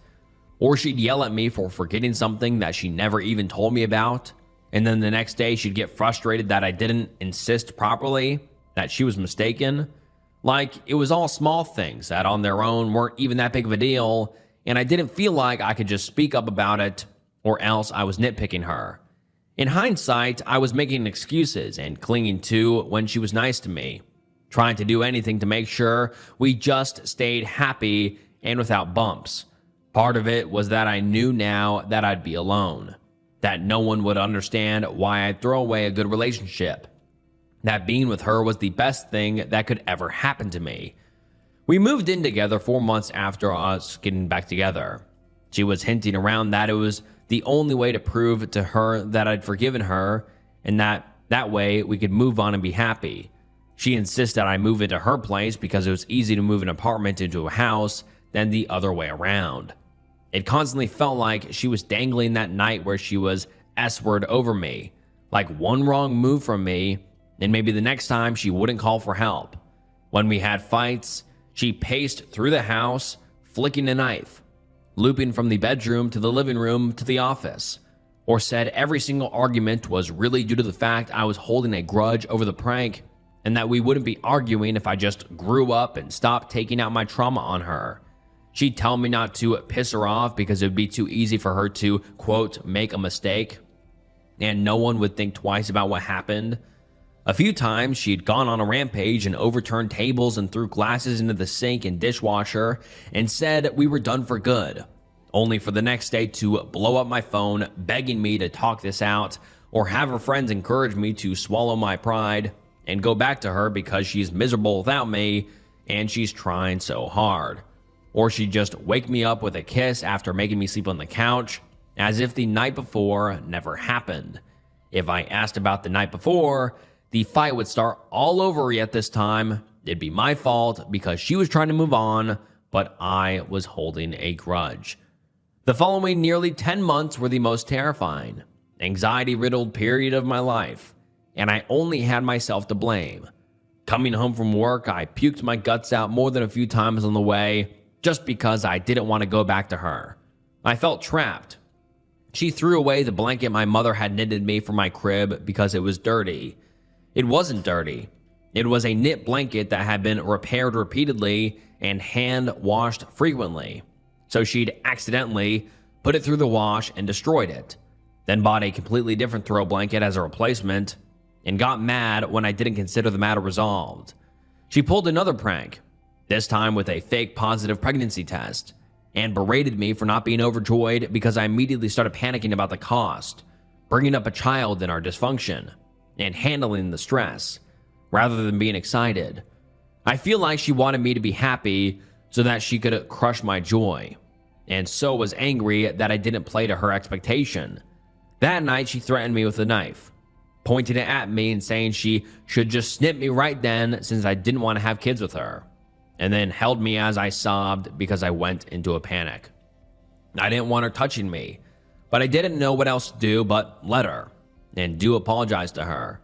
Another time, she did something dangerous with the knife during a fight and said I clearly want her to commit S-word, and didn't stop until I screamed at her begging her to stop. Sometimes when driving, she'd start speeding and swerving, or closing her eyes while on the highway, and saying my fear meant I didn't trust her. Nicole just kept getting worse by the day. I remember waking up one morning with a moment of clarity. I knew she would eventually kill me. I was sleeping next to my murderer. It still wasn't enough to push me away. Escaping her orbit seemed like too much, more than I could handle. Everything I had in me was focused on just surviving day to day. I never knew if she'd break up with me on a whim, or pick a fight, or be constantly pushing me closer to a panic attack all night, or if she'd flip and be so sweet and caring. I felt like every day was Russian roulette hour to hour. Every word I said or action I did or didn't do, a chance to start a raging fight. She tossed out my antidepressants and anti-anxiety medication one night, and then during the resulting argument, she made a big show of forgiving me for raising my voice. I shouldn't have done that. I have no excuse. And then helping me call in an emergency refill. For weeks after, because I said I wanted to break up during the argument, she would ask if I was going to try to run away. Every time that something went wrong. Takeout order wrong. I spilled a cup of water. Streaming service not working immediately. Oh, don't get your panties in a twist and run off. And do I have to worry about you leaving me over this mistake too? Eventually, that tapered off, but maybe once a month during a fight, she would tearfully go to our friends and ask them to mediate, then during the meeting say that I kept threatening to leave her again over nothing, and how scared she was of losing me when she didn't know what set me off. More than a few times, she showed me texts from them where her friends were saying how she deserved better and didn't need to put up with me.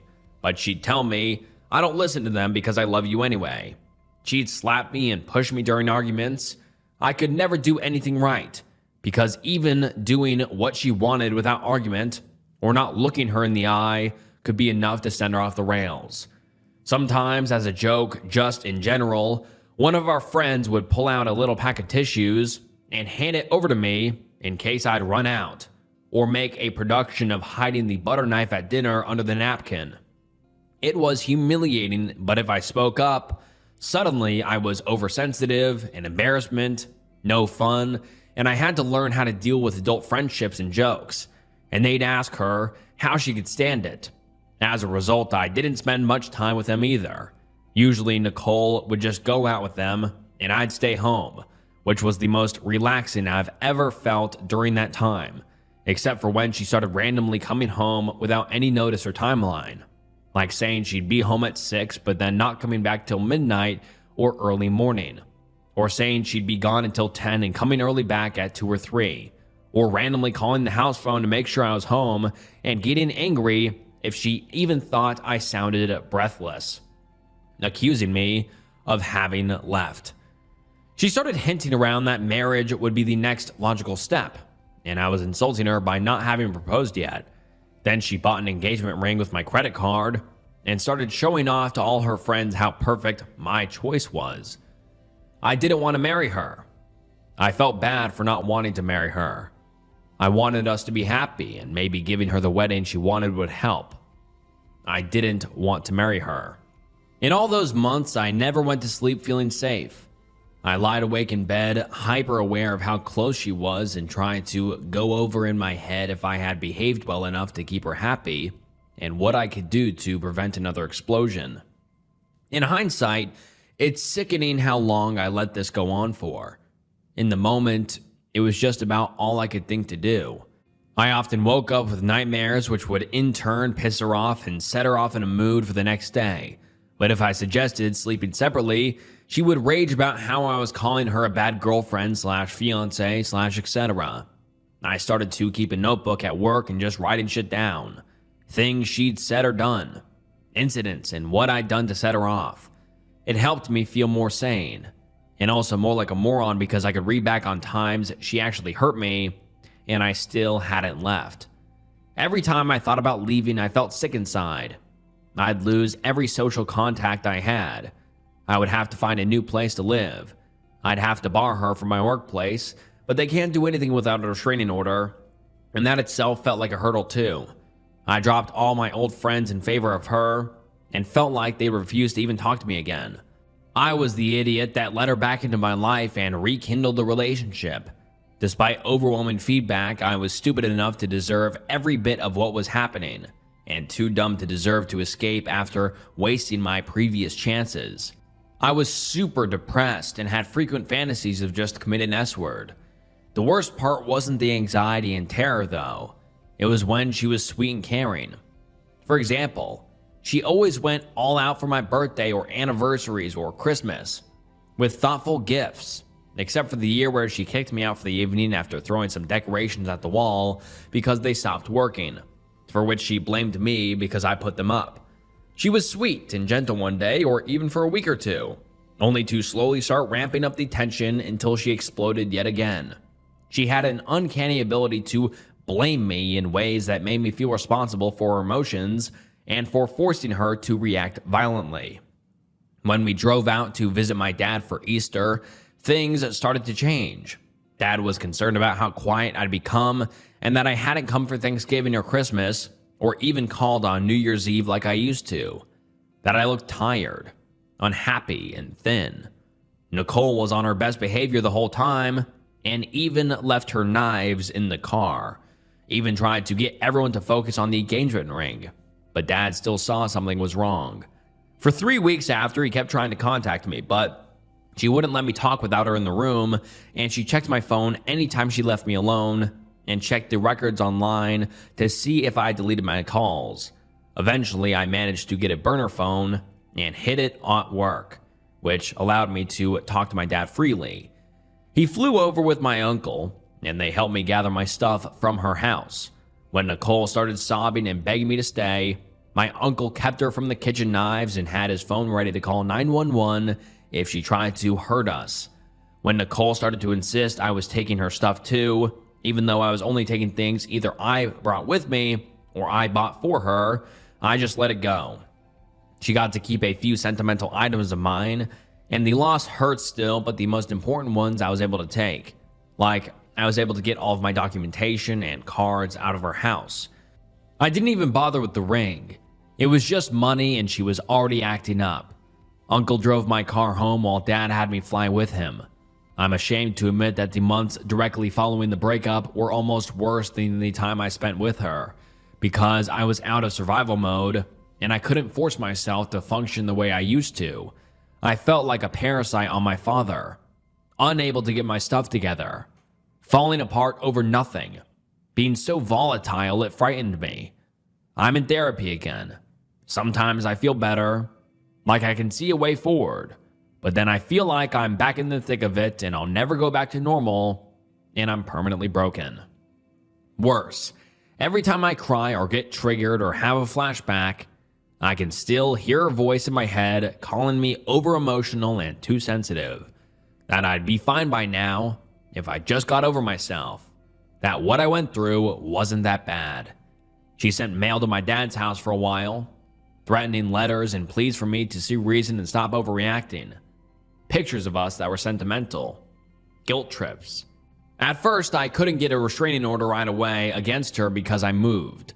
Something about the jurisdictions and courts, but when she sent those letters, it helped at least make sure she couldn't continue to contact me. I found my old laptop a while ago, and it had the password repopulate. It wouldn't leave my mind, especially when I read what people were saying. Right now, I'm just rambling to get my head straight, to be honest, but my DMs were full of people saying how the intimacy must be amazing. How stupid guys get when they want to stick their pee-pee in something. That I don't have balls or a backbone, clearly, and I just need to man up.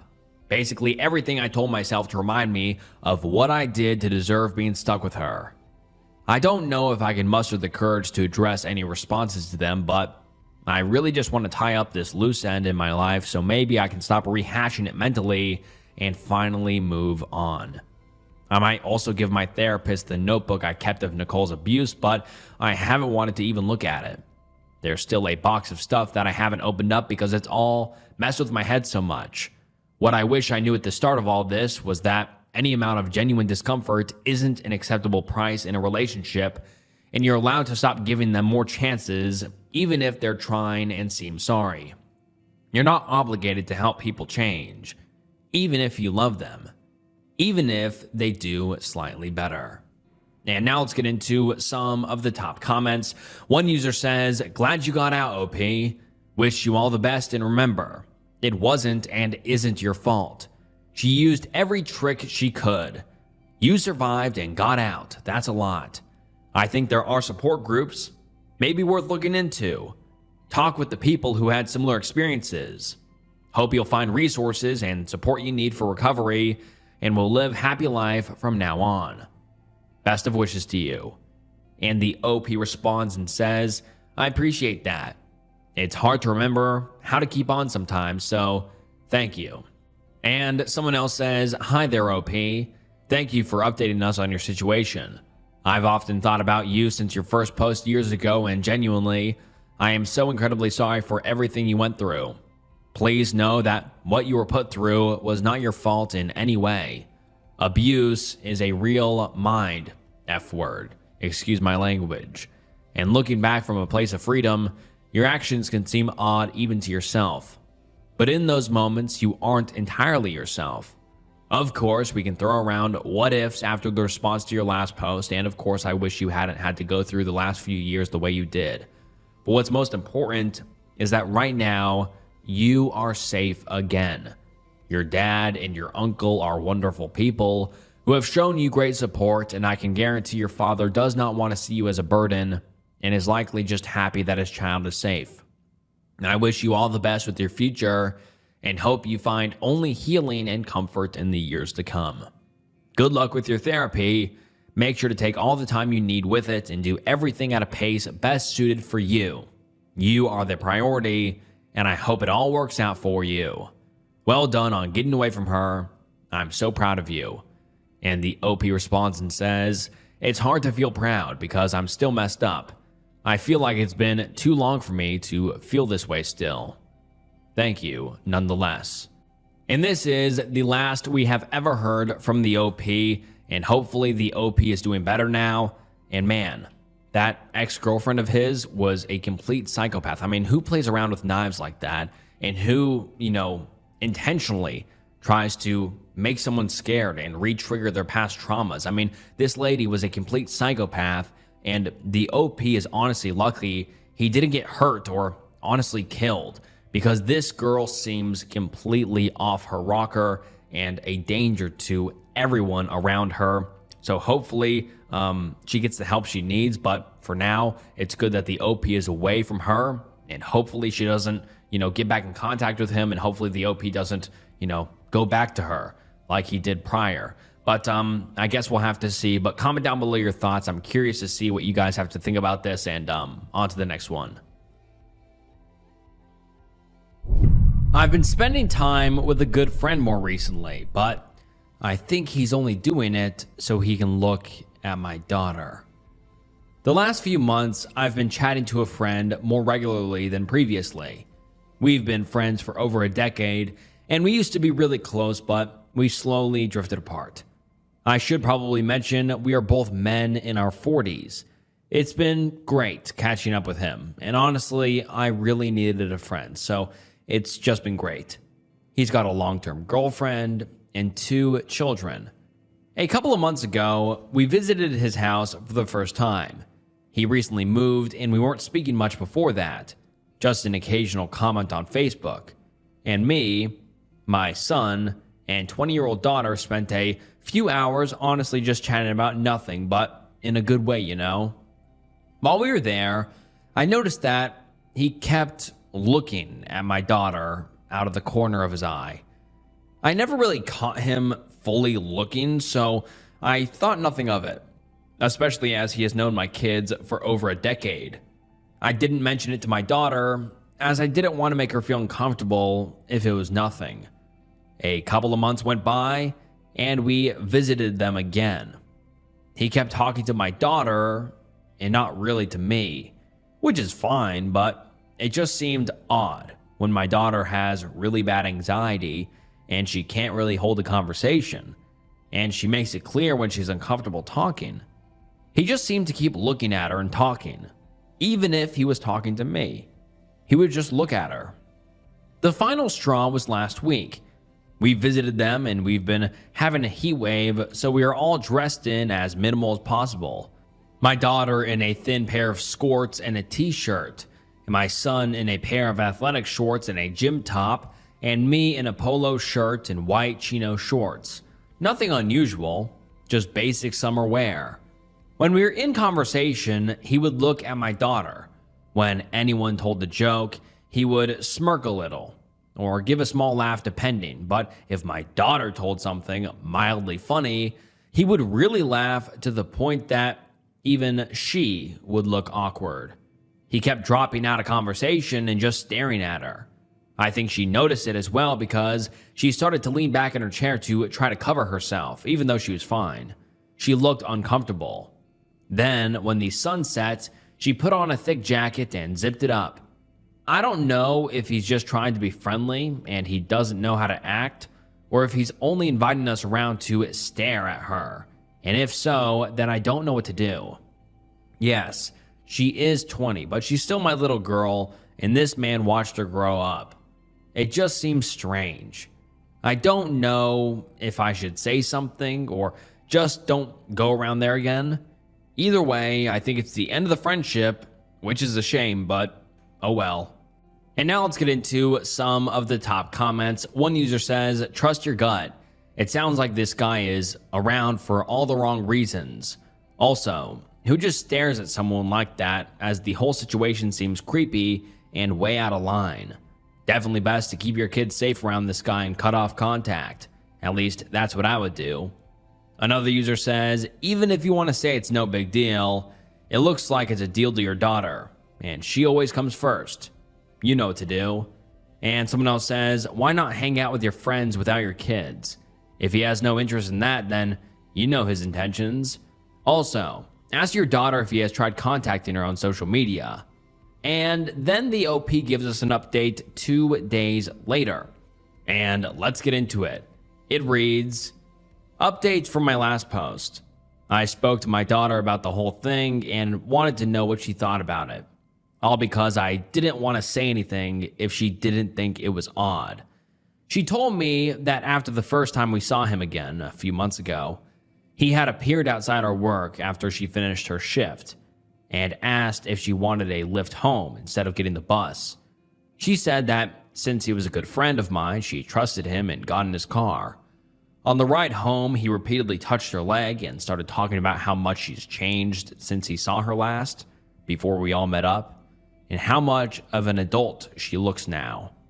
He told her she's growing into her body, quote, like a good girl. My daughter said that she would walk the rest of the way home because she didn't want to put him out too much, but he insisted on driving her all the way.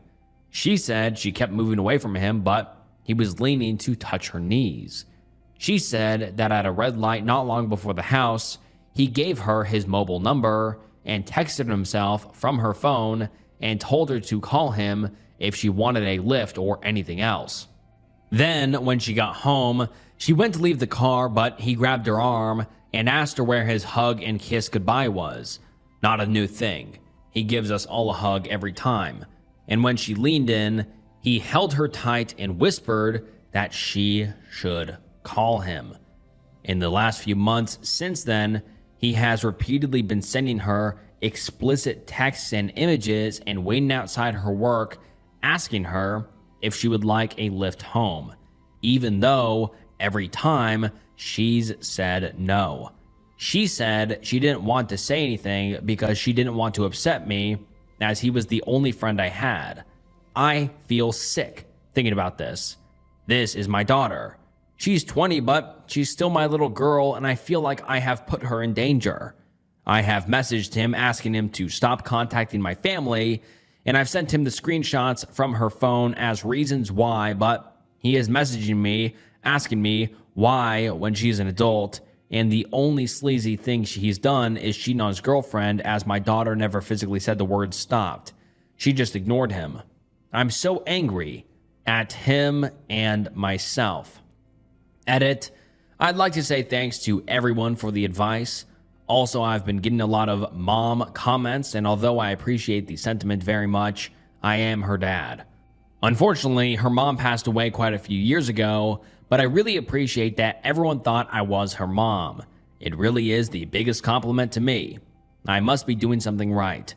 We went and spoke to our local police, and they couldn't really help us as she had willingly gotten into his car. They did say that as we have spoken to him already, they could keep a file open, and if it continues, then they would be able to take action. Honestly, it seems that they don't really care about it at all, which is alarming and upsetting. We sent these screenshots and an explanation to his girlfriend, and we've had some missed calls from him, but that's not our problem. We've blocked him on everything and have completely removed him from every social media. My daughter has spoken to her work, and they have said that until she is able to find another job, they will ensure that at least one other staff member will wait with her for the bus, and I will be meeting her at the first stop in our town to take her directly home on days I'm not working, and on days I am, then her grandparents will be picking her up. She is safe. I also had a lot of comments suggesting I get violent with this man. Although I do appreciate that a lot of people would be choosing the other route of resolving the problem face to face, I'm not like that. I would like to be. I would like to say that there's no problem I couldn't solve that way, but that's simply not me. It doesn't make me a bad dad either. I found another way to solve the problem and make sure my daughter is safe and comfortable. Thank you all for your help and advice.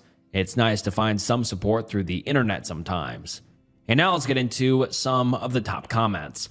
One user says, "It's not your fault, but you need to have a sit down and talk through the socialization for women to be nice and how to get past that mental block. This is something a lot of us go through, and it puts us in really awful situations. Help her understand that her safety is the most important thing. She doesn't have to be nice or put up with things like this. There's probably some very eloquent people who can speak to this topic on YouTube. It's not me. But I want to make sure she knows she doesn't have to take this shit for the rest of her life, even with the anxiety and desire not to rock any boats." And the OP responds and says, "I've told her many times growing up that if she doesn't feel comfortable doing something, no matter what it is, then she needs to say that. It doesn't matter if it upsets someone or offends someone. All that matters is that she is safe and comfortable. I'm hoping that she will be like this from now on, and I just hope that she knows I'm here for her no matter what." And then another user says, "Get her a weapon." And the OP says, "We are in the UK, so she's legally not allowed any weapons, including pepper spray. The only thing she is allowed is an alarm, which she already had anyway. We are looking into some objects which can be carried around legally or discreetly. Currently, we are looking into a key ring, which is like a long, sharpened stick, though there's not many places willing to ship them to us. I'm so very sorry to hear what you've been through, and I wish you well throughout your life." And then we have never heard from the OP ever again, so I don't know if the OP's ex-friend ended up going to jail or getting in more trouble, but I just hope that the OP's daughter and the OP are able to remain safe from this creep that the OP once called his friend. My 41 female partner of 2 years, 44 male, is adamant I am cheating on him. I am not. Help? Just a bit of context. We've been together for 2 years. He has 2 kids, I have 1 kid, irrelevant to the story. We live apart. I bought a home a few months before we started dating, and are together only when our kids are with their other parent. He's the guy that has treated me the best of all my relationships, and I love him dearly. I'm a chronically anxious and stressed person, and he's absolutely my peace. But today, he sucker punched me with this. He's absolutely convinced that I am cheating on him. The reason he suddenly started thinking this is because 2 days ago, I wanted to show him something on my phone. There was an irrelevant tab opened. My Hotmail account that is full of spam. Had this account for the past 24 years, but mostly used my Gmail. He saw, quickly in passing, that there was a folder with a man's name. Let's say James. I don't remember the purpose of the folder. It's empty. I haven't touched it in 15 years. No idea why it exists. It was probably useful at some point, but no idea. Well, now, He's convinced that, number 1, I closed the tab too quick. Number 2, I was acting weird and nervous and suspicious. And number 3, this means I have cheated or I am actively cheating. That's his perspective. Now, on to the actual truth. I am absolutely not cheating on him. He is the man of my dreams, love of my life. I have never ever given him a reason to even suspect I'm cheating. I spent 1 entire week with him at his place. Never hid my phone or anything like that. When I'm at my house, it means I'm with my kiddo, and my time is 100% devoted to her. I also work a lot.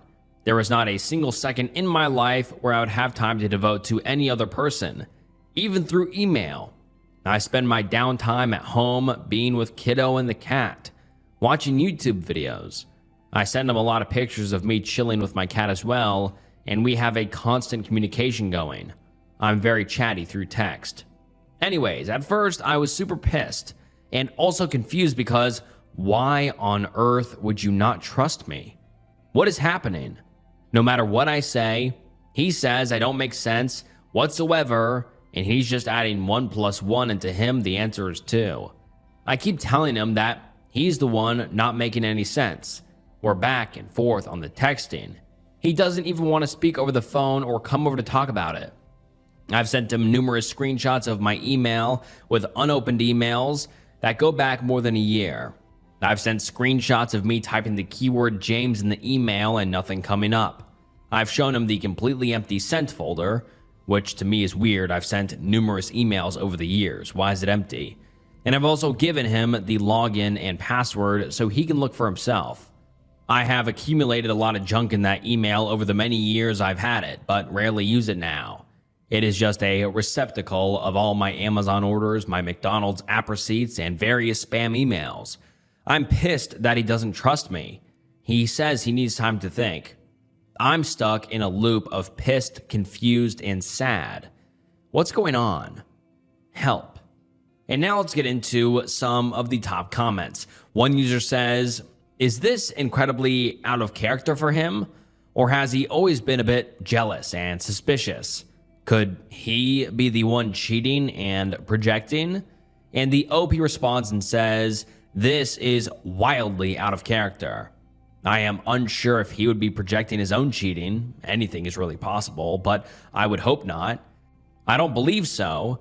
His high libido and we have intimacy daily when we're together, which is every other week, except when one of us is sick. I give him everything he needs in that department and all the other departments as well. We take good care of each other typically. Another commenter says, I hear so many stories about stuff like this happening on Reddit. I feel like most people would say, he's projecting and he's the one cheating and just try to push the blame on you. You're the only one outside of him who truly knows this relationship. Has there been anything else going on in the relationship as of late? And the OP responds and says, nothing. Everything is fine. We are great. We have excellent communication. We talk through things. Never had a fight. Never scream at each other. We're very loving physically, but we can also coexist quietly in the same space doing our own thing. It's truly, truly amazing typically. This is completely bonkers to me right now. I told him I understand where he was coming from, and I am willing to work through this with him. He has full access to everything he ever wants, whenever he wants. I have shown myself to be trustworthy to a fault. When I say haven't touched, I'm not sure if it's a translation thing. I just mean I have not used it as my primary email in a very long time, and the email is only used as an inbox for receipts and useless crap. And then we get an update 4 days later. And the OP said it best themselves. This one does not end well. Let's get into the update. The OP says, so it did not end well.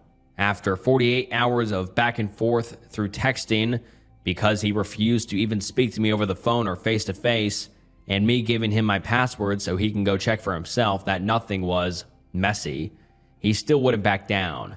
At this point, his behavior was concerning, and I thought he may have a mental episode going on. It was getting to be too much. He was texting me at all hours of the night trying to make sense of something that doesn't make sense in the first place. So I blocked him. When he realized that he sent me emails at my work email asking me to check my Hotmail, which had nothing different in it. When I blocked his email, he decided to message my best friend and telling her, if I can't talk to her, I'll go through you instead. My friend has literally nothing to do whatsoever with this whole thing. She never replied and is sticking with me because she's also seen how crazy he is acting. So I thought that was that. Yesterday at work, I was visibly sad and distressed, and my whole team hugged me, offered support, and I had lunch with my other good friend and colleague. So the day goes by, and I get off of work at 4. I am walking to my car in the parking lot, flanked by 2 colleagues, and I'm kind of explaining the whole story. They go to one of the girls' cars because they carpool. I walk towards my own car, which is parked 2 rows away. I hear a loud man's voice behind me. I turned around, and it's him. He's walking very quickly towards me and still talking nonsense about emails. I hold my hand up and say, I'm not doing this with you right now. All the while calculating whether I'm safe to go to my car or not. He was screaming at me that I was a horrible person. I've never seen him act like this before at all. A little energy pushed me to turn around and go to my colleague's car. At this point, I'm shaking and scared. I enter her car and start hyperventilating. They're like, we'll drive you home. He was about 6 feet from the car, hate in his eyes, motioning me to get out of the car. We drove off. I kept apologizing to them, crying and looking behind us the whole trip to make sure he wasn't following us. When I came home, my mother was there. I broke down and she called the cops. A nice officer told me over the phone, I got nothing else going on right now. You're my priority, and I'm coming to you as soon as I can. He came to my home, took my deposition, was extremely patient and understanding, explained everything that he was going to do after. My ex was placed under arrest for criminal harassment with certain conditions to follow. Not sure about the legal terms here, but they did not handcuff him or take him to jail. It was just a verbal thing, and he will probably be summoned in court at a later date. I have a good network of people who care, and I believe I am safe. Thanks, everybody. And now let's get into some of the top comments. One user says, the one piece of advice I will offer. People like this often ignore the police because they are no longer living in our reality. Been there. Just because they have mental health issues, clearly here, it doesn't mean you have to feel 1 ounce of sympathy or guilt because whatever is going on. It's destroyed any chance of them being allowed in your life anymore. You may well get guilt/sympathy pangs, and you should grab them by the collar and throw them out on their ass the moment they enter your head. The only way to mentally deal with stalky exes is to literally stop caring about them at all, as then the only decisions you will make will be around your own safety. And the OP replies and says, thank you. I needed to hear this. I am angry at him, but sometimes during the day, I have small bouts of things like, did I overreact? Am I being too harsh with having him arrested? And I have huge regrets about it. But then I realize, hey, the actual officer of the law told me he had enough motive to literally arrest him. So I'm doing the right thing. Another commenter says, reminds me of an episode of ER, I think. And the person acting irrationally ended up having a brain tumor. And the OP responds and says, yep, some tumors can change a person's personality drastically. Sadly, this is not the case here. He's a drug addict and uses multiple times a day, which leads me to think that's where his little mental episode stemmed from. And another user says, stay safe, OP. Change passwords, monitor bank details and credit, limit your visibility across social media to friends, and maybe consider asking friends not to tag you when out for a reasonable period of time. This will limit his ability to bump into you unexpectedly. Unfortunately, the police can be quite slow to act on these cases, so do look after yourself by taking reasonable legal precautions. Continue to document any unwanted interactions and report them to the police. And then the OP makes a mini update on the same post a few hours later, and this reads, I just had a 2-hour conversation with his ex. Let's call her Jess. Not the mother of his kids, but the girl he dated between the kid's mother and me. A very interesting conversation. She has lived exactly the same situation as me, minus the calling of cops. She told me he was ultra controlling, physically and verbally abusive to his 2 sons, a bad drug habit, an unhealthy / borderline inappropriate relationship with the mother of his children, and he was psychologically and SA towards Jess. She told me he used to put her on a pedestal, same as me, but he had a lot of behavioral problems that I've noticed but chose to ignore just because I loved him so much. I hope he gets the help he needs. And then the OP makes another mini update the next day, and it reads, he's following me. Saw him twice today where he shouldn't have been. Documented that to the police station. They are super nice and understanding. Thank God. Then the OP makes another update that says, so far so good, nothing worthy to mention since the second update. I have many people in the hospital I work at offer to walk me to the car. I am never alone. I am actually safer at work than at home. Everyone has been wonderful. And this ended up being the last post we have ever received from the OP, and I just really hope that this guy left her alone. I mean, this guy is completely psychotic, delusional, and unhinged. I mean, he obviously has a drug problem, so he might not be in the best state of mind. And so hopefully he was, arrested, or the OP got a restraining order in place and got this guy to get away from her, because this guy could be dangerous. And we never got an update again, so we don't know what ended up happening. But hopefully the OP is doing all right. And all right, guys, that wraps up some deranged true Reddit threads. I really hope you enjoyed today's video. If you did, please leave a like down below and subscribe to the channel. And would you like to see more of my face? My face was just in the intro. I'm trying to get down how to film it right, how to get the editing right. I'm new to cameras. I'm pretty decent with the microphone now and talking with the microphone, but if I introduce the cameras, it'll be a little bit of a work in progress for the time being. But would you even like to see more of my face in the future? If so, comment down below. I appreciate you guys watching. You guys are the best, and just like I said, thank you so much for watching. It truly does mean the world. And if you enjoyed this video, I'm sure you will enjoy some other videos on the channel. So go check out some other videos on the channel. And that wraps up today's video. So this was Snook, and I'll see you next time. Bye. Hey, what's up, guys, and welcome back to the channel. And today we're getting into some insane true Reddit threads. And oh boy, today's Reddit threads are deranged, unhinged, and like the title says, insane. So you're gonna want to make sure to stick around. And I appreciate you stopping by. It means the world. To make sure you like the video and subscribe to the channel. The channel subscriber goal is 1 million subscribers before the end of the year, so please subscribe. And these Reddit threads just had me on the edge of my seat the entire time, so I'm excited to get into it. And without further ado, make sure you grab a drink, grab a snack, and let's get into some insane true Reddit threads. My husband, 32 male, is convinced I, 26 female, am pregnant. I'm not, but he won't believe me. What do I do? And just a quick warning, this Reddit thread is just very depressing and disturbing, and let's get into it. I'm truly at a loss here. This situation has gotten worrying, and I don't know what to do with it. Since about a week ago, my husband became convinced I'm pregnant. I have no idea why, because I'm not. We haven't even started trying, though we do have plans in the future. We were just making conversation, and I did mention feeling tired, but that's all.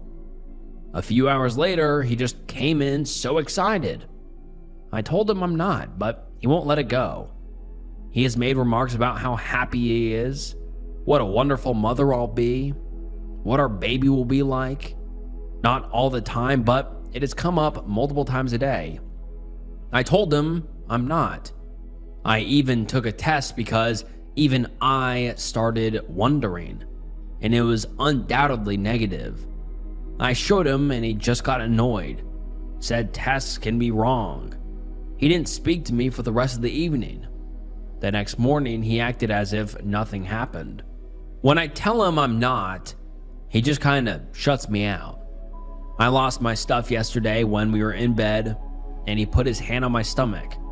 Told him he's acting crazy. I'm not pregnant and his behavior is scaring me. He went to sleep in the guest room after that and left for work early in the morning. I haven't seen him or spoken to him today.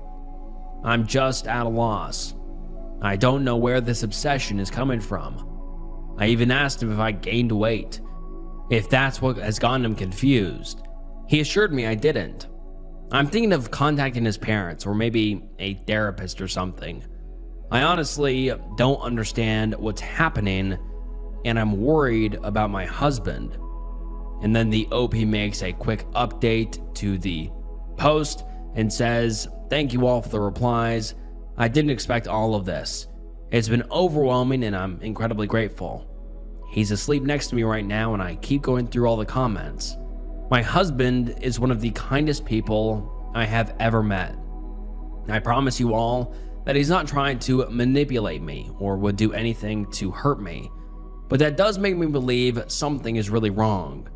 I'll contact my and his parents in the morning once he's left for work. Maybe go stay with my mom for a bit, though I hate the idea of leaving him like this. I also definitely will make an appointment with my doctor for a blood test. Thank you all for the advice." And now let's get into some of the top comments. One person says, "Honestly, this is the kind of delusion that could easily lead to him becoming violent. I don't know if he will, and I'm so sorry this is happening to you, but I think that your number one priority needs to be getting out. This isn't a talk to him situation. This isn't a work it out. This is quite literally a run for your life and get someone else to help him afterwards kind of situation. I do not think it is an overreaction to move out with zero prior warning and not tell him where you're going. Then after you're out, call his parents and tell them what's going on. I know you're probably thinking your husband wouldn't do anything like that. He's not violent. He wouldn't hurt you. There are two possibilities here. He is either experiencing psychosis/delusions or he isn't. If he is experiencing psychosis, then this is not your husband. This is some rogue part of his mind that is taking over. His perception of reality is quite literally wrong, and there is no amount of love or care for you that's enough to overcome the fact that what he sees in the world is not what is real. The second possibility is that he's not experiencing any form of psychosis or delusions. This is honestly the scarier possibility in my eyes, because that means he's intentionally trying to manipulate you, probably in order to control you and prevent you from leaving, and he may possibly forcibly impregnate you. And then the OP replies and says, "Oof, this reply hit me hard. I appreciate it a lot. I'm very torn. I love my husband very much and I'm worried about him right now, but I am feeling increasingly uncomfortable at my home as well." And then another commenter says, "To me, this sounds really pretty ominous. I'll tell you why, but I'm going to explain my own background before. I have multiple degrees with a medical and psychology background, and I've written a bit about wartime psychology, prisoners of war, and brainwashing. So yes, this may sound extreme, but there's something about this that genuinely horrifies me. So a conditioning tactic to re-educate prisoners of war is that you insist on an event. Naturally, they're going to be like, what? That didn't happen. So you take something away, insist again, take it away, insist again, take it away, etc. Eventually, the prisoner of war is going to be missing so much stuff, they will eventually be like, oh well, fine. And then you give them something. Then you insist something else, etc. Basically what occurs is this scenario of repeatedly removing and giving quality of life things like comfort, food, stability, is that in the long term, it, number one, trains the person to view the person with the accusations as a key to survival. And number two, it trains the victim to believe anything the individual accuses them of. The reason this only works in wartime circumstances for prisoners is because the prisoner has no choice but to endure it. They can't just leave. So the reason this disturbs me is because his behavior knowingly or unknowingly follows this behavior.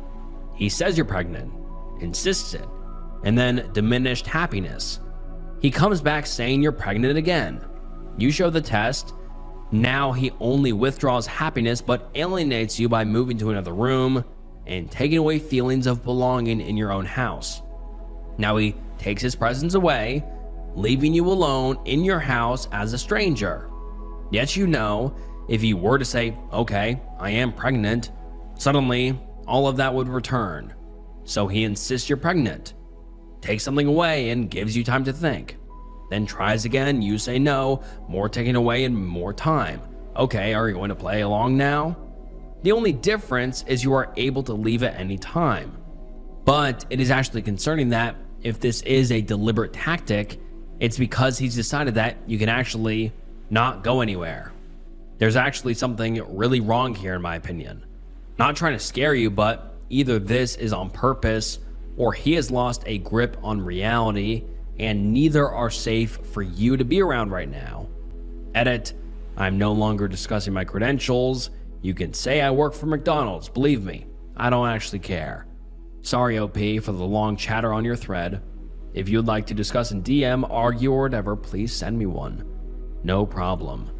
And then another user says, the first time I got pregnant by my husband, he knew before I did.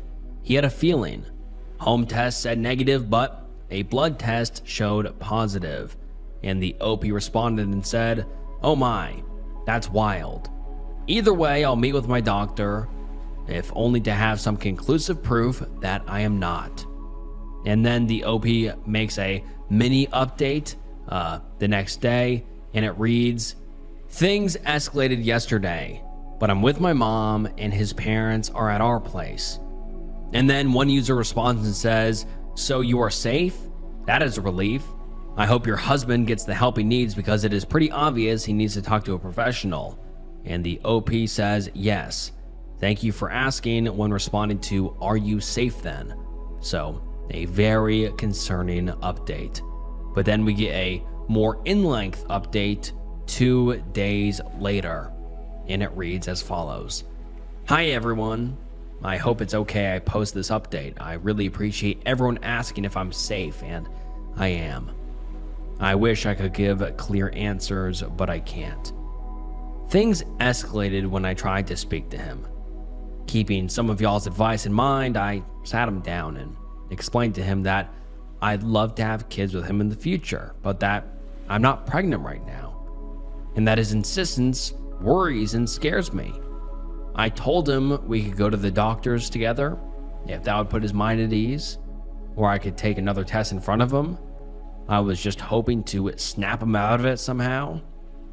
He got very agitated, said many hurtful things, and accused me of being a liar many times, that I'm trying to keep our baby away from him, and so on. Nothing made sense, and I wasn't feeling safe anymore. I knew my husband would never harm me in any way, but that wasn't my husband. Things got worse. He did hurt me, but nothing permanent or even emergency care worthy. I also know that if he was in his right mind, he would have never done anything like this. I called mine and his parents, and I'm now staying with my mom. He did seem to calm down a bit when his parents arrived. I haven't seen or spoken to him since then. His mother, she's an angel, is keeping me posted about everything. We all agree something is very off about him, and we don't know what it is. But he hasn't agreed to getting himself checked out in any way.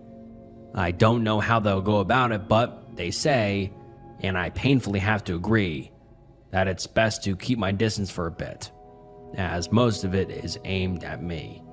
I'm safe, so is he. I miss him so much, and I just want an answer as to why he's being like this. I keep trying to figure out if there were signs before or what I did wrong. Thank you all for the replies. They were a great help. It's so kind you cared to ask if I'm safe. And now let's get into some of the top comments on this update. One user says, "Let's pray it's not drugs, since he refuses to get checked out. I'm so sorry, OP. I hope everything gets better soon. I don't know if going back to him is a good idea, though. He physically hurt you." And the OP responds and says, "I do think that whatever is causing this is the reason he hurt. We've been together for some years now, and he's never even raised his voice at me until this." And another user says, "Thank you for letting us know you're safe. I really hope he agrees to get the help he needs, but it is absolutely in your best interest to protect yourself right now. Good luck." And another user says, "Sounds like he has an undiagnosed mental illness or major trust issues. He should seek out a psychiatrist or therapist or both. As others have mentioned, probably best to see a doctor and rule out other causes also." And another user says, "Oh, woo, I am so glad you left. I'm a psych NP, and this situation terrified me on your behalf. He is not himself, and he is not safe for you right now. He needs to be seen by a medical professional ASAP, like last week. It must happen. If he continues to decompensate/get worse, you may have options for involuntary treatment, depending on where you live. It very well could be a physical medical issue causing the behavior, or it could be a mental health crisis. Either way, if he's physically sound and mentally erratic, start with psych emergency services. Are you in the USA? Does your area have a crisis services team? Ours is called Erie County Crisis Services, and they are available 24/7 for crisis calls, and they also will send out mental health professionals to assess someone in the field and see if it's an emergency/involuntary situation. The downside of an organization like this is they're often overtaxed, and when they aren't able to send an agent who is a mental health professional, they will send law enforcement for a wellness check so not to ignore the situation. You can call the nearest psychiatric emergency room and ask if they have any recommendations. This is another point. There are psychiatric emergency rooms. Most decently sized cities have one. You can call law enforcement, but please be mindful, this choice comes with risk. Especially if you or your husband are people of color, this could be putting his life at risk. If his behavior is dangerous, he could be involuntarily hospitalized or worse, arrested. The best case scenario is getting him to a medical professional now before he ends up in jail and his medical emergency is ignored. So many of my psychotic patients have been arrested, and the delays in care are terrifying. Good luck, OP. Protect yourself first and stay away, but good luck in his long-term recovery and your future reconciliation. And the OP gives us an update 2 days later that says he has apparently agreed to get himself checked out, but I haven't heard anything else. And the OP makes another mini comment 10 days later that says he's in the hospital. Many people will write about it being a medical issue. I'll get more into it at some point, maybe, but first need to see what's going to happen with him. I've seen him a couple of times. Sometimes he's his normal self. Sometimes he can't stand the sight of me. We're managing somehow. And then the OP posts an update the next day, and let's get into it. The update reads, "I don't know if anyone will see this here, but you've all been so kind to keep asking whether or not we're okay. I hope I'll reach you like this. I'm going to keep it short. My husband has a brain tumor." A lot of people commented this, and I feel an immense amount of guilt that I hadn't considered it until then. All the headaches and other symptoms in hindsight we had previously dismissed because of his stressful work situation and so on. I'm beating myself up that I hadn't seen it before. A wonderful team of neurosurgeons, oncologists, and other physicians is figuring out the best approach here, if there is one. We'll hear more in the next days. I've spent more time with my husband. Some moments he's his amazing self, others he's filled with anger. It's difficult, but we're managing. I wouldn't have been able to without the support of our friends and family. I love my husband. This situation is terrifying. In moments of clarity, he's trying to make me laugh, so I don't worry. That's who he is. Thank you for everyone for pushing me to get him checked out. And let's get into the comments. One user says, in his moments of clarity, does he recognize how he's been acting? Or is there always some level of reality distortion? And the OP responds and says, he seems mostly very confused, if that makes any sense. He has apologized, but his mind is just not working with him right now. Another user says, OP, this is not the first time I've seen a thread on Reddit where a brain tumor caused significant behavior changes. I hope the surgeons are able to remove it and your husband's previous personality comes back. Have the doctors given you any info on what to expect after the tumor has been removed? And the OP responds and says, right now, it's the question if it can be removed. There's a lot we don't know right now. The doctors and nurses have been incredibly kind, though. And then we get an update 3 weeks later titled, I'm irrationally angry at my husband for having a brain tumor. The update reads, I can't say these feelings out loud, not to the people around me, so I hope it's okay to do it here. But I'm furious with my husband for getting sick. I know he's not to blame. I know he's suffering. Yet I'm still furious with him. I can't explain it. He is the love of my life. How dare he get sick? How dare he change anything about the wonderful life we have planned? How dare he leave me so much sooner than when we're old and senile? 2 months ago, our life was perfect.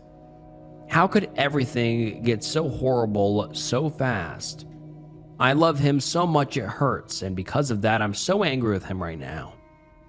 I feel like a horrible person. And let's get into some of the top comments.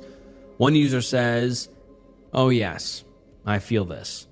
Fellow brain tumor partner here. Hi, and I'm sorry you're in this club. The hardest part was that we had a bad year running up to this because his personality changed and we weren't getting along. I was in the process of getting us a couples counselor for fresh eyes on his erratic takes instead of spotting the signs of a tumor. So I'll always carry that guilt with me. But it's a real whiplash on the relationship dynamics. Wait, you didn't mean all that shit? You're just sick? And now our future is all messed up and I'm your carer? He's a lot more back to his rational self now that he's had the tumor resection. But radiation is a bastard too, and chemo, let's be honest. Not sure where you are in the journey with treatment. It sounds pretty fresh. We're about half a year in, so if it's helpful, I can share some insights on what it might be like for the road ahead. And then we get an update 9 days later, and let's get into the next update. It reads, it's 2 a.m. here, so I apologize if this is not very coherent. I'm going to step away from all social media, and I wanted to leave you with a brutally honest update. It's silly, but y'all's support has meant a lot to me. Don't get me wrong. I have wonderful family and friends, but in a way I have to comfort them too. And I can't deal with it right now. My husband is dying. In the 5 weeks since his diagnosis, he's gotten worse quickly. Today, the decision has been made not to continue treatment, or even properly start it. He's not strong enough. He has a month, maybe, if we're lucky. I'm furious at the world right now, and I'm furious at him. which makes me an enormous bitch. Because what kind of person is angry at their husband for being ill? I love him so much and I hate him for it. I'm sorry this isn't a better update. I wish you all the best. And let's get into some of the top comments. One user says, "Holy hell, I'm so sorry. I remember hoping it was schizophrenia and not a tumor. I'm still kind of hoping this is someone's creative writing venture, but I'm devastated for you.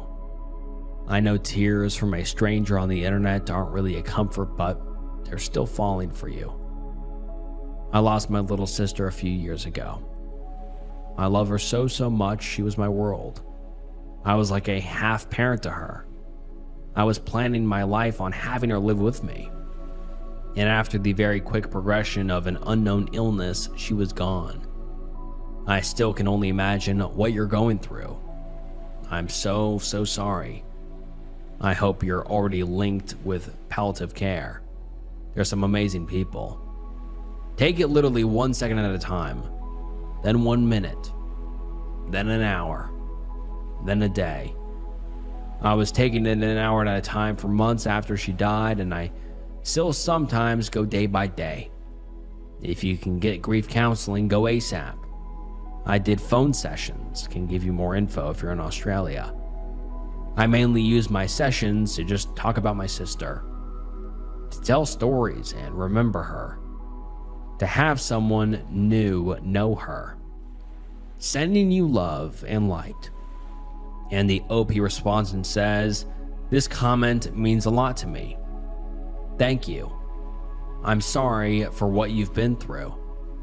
Our medical team has been incredible, even dealing with my emotions with a lot of patience. I just wish this wasn't the path we had to take."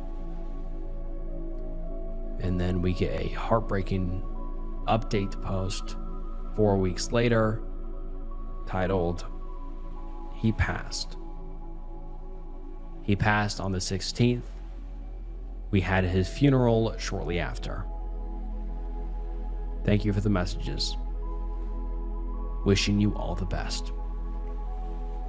And then we get another update 4 months later titled "Little Update."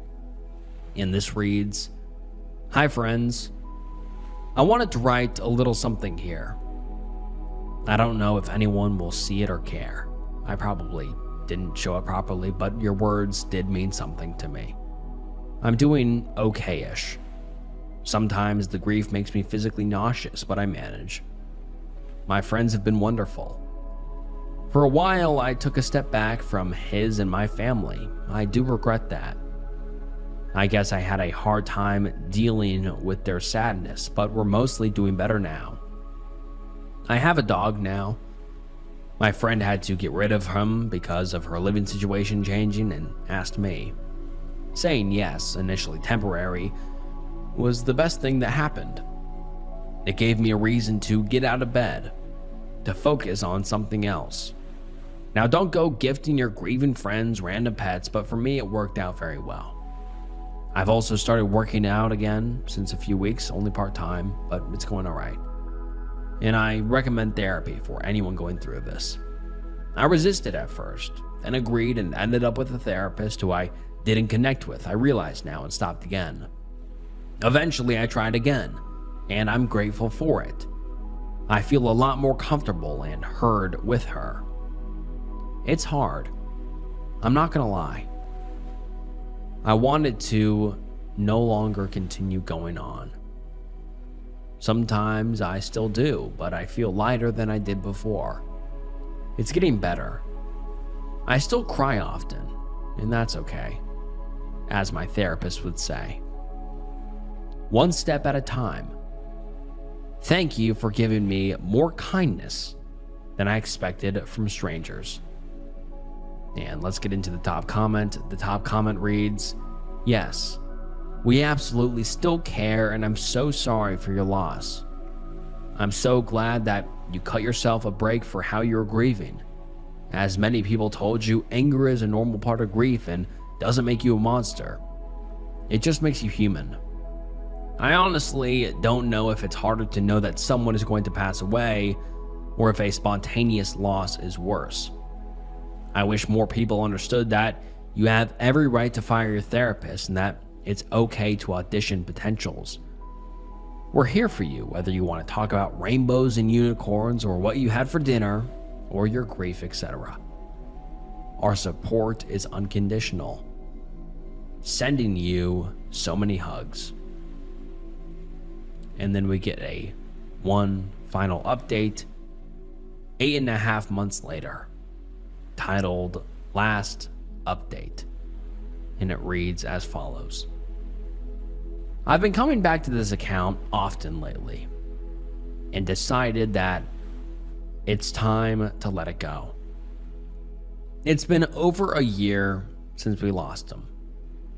It still feels surreal, but I just wanted to let anyone who sees this know I'm doing quite okay. I'm working full time. I've started a new hobby and make an effort to spend time with people I love. Most importantly, I realize there's days where I'm enjoying myself again, and I'm so grateful for that. Don't get me wrong. It's still so hard. I miss him every day. I still go to therapy weekly, but I feel like slowly I'm moving in the right direction.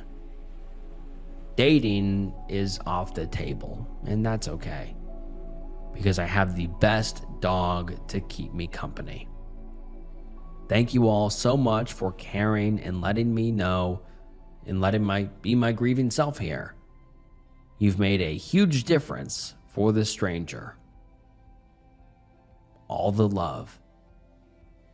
And like the OP said, this was the last post they ever posted to their profile.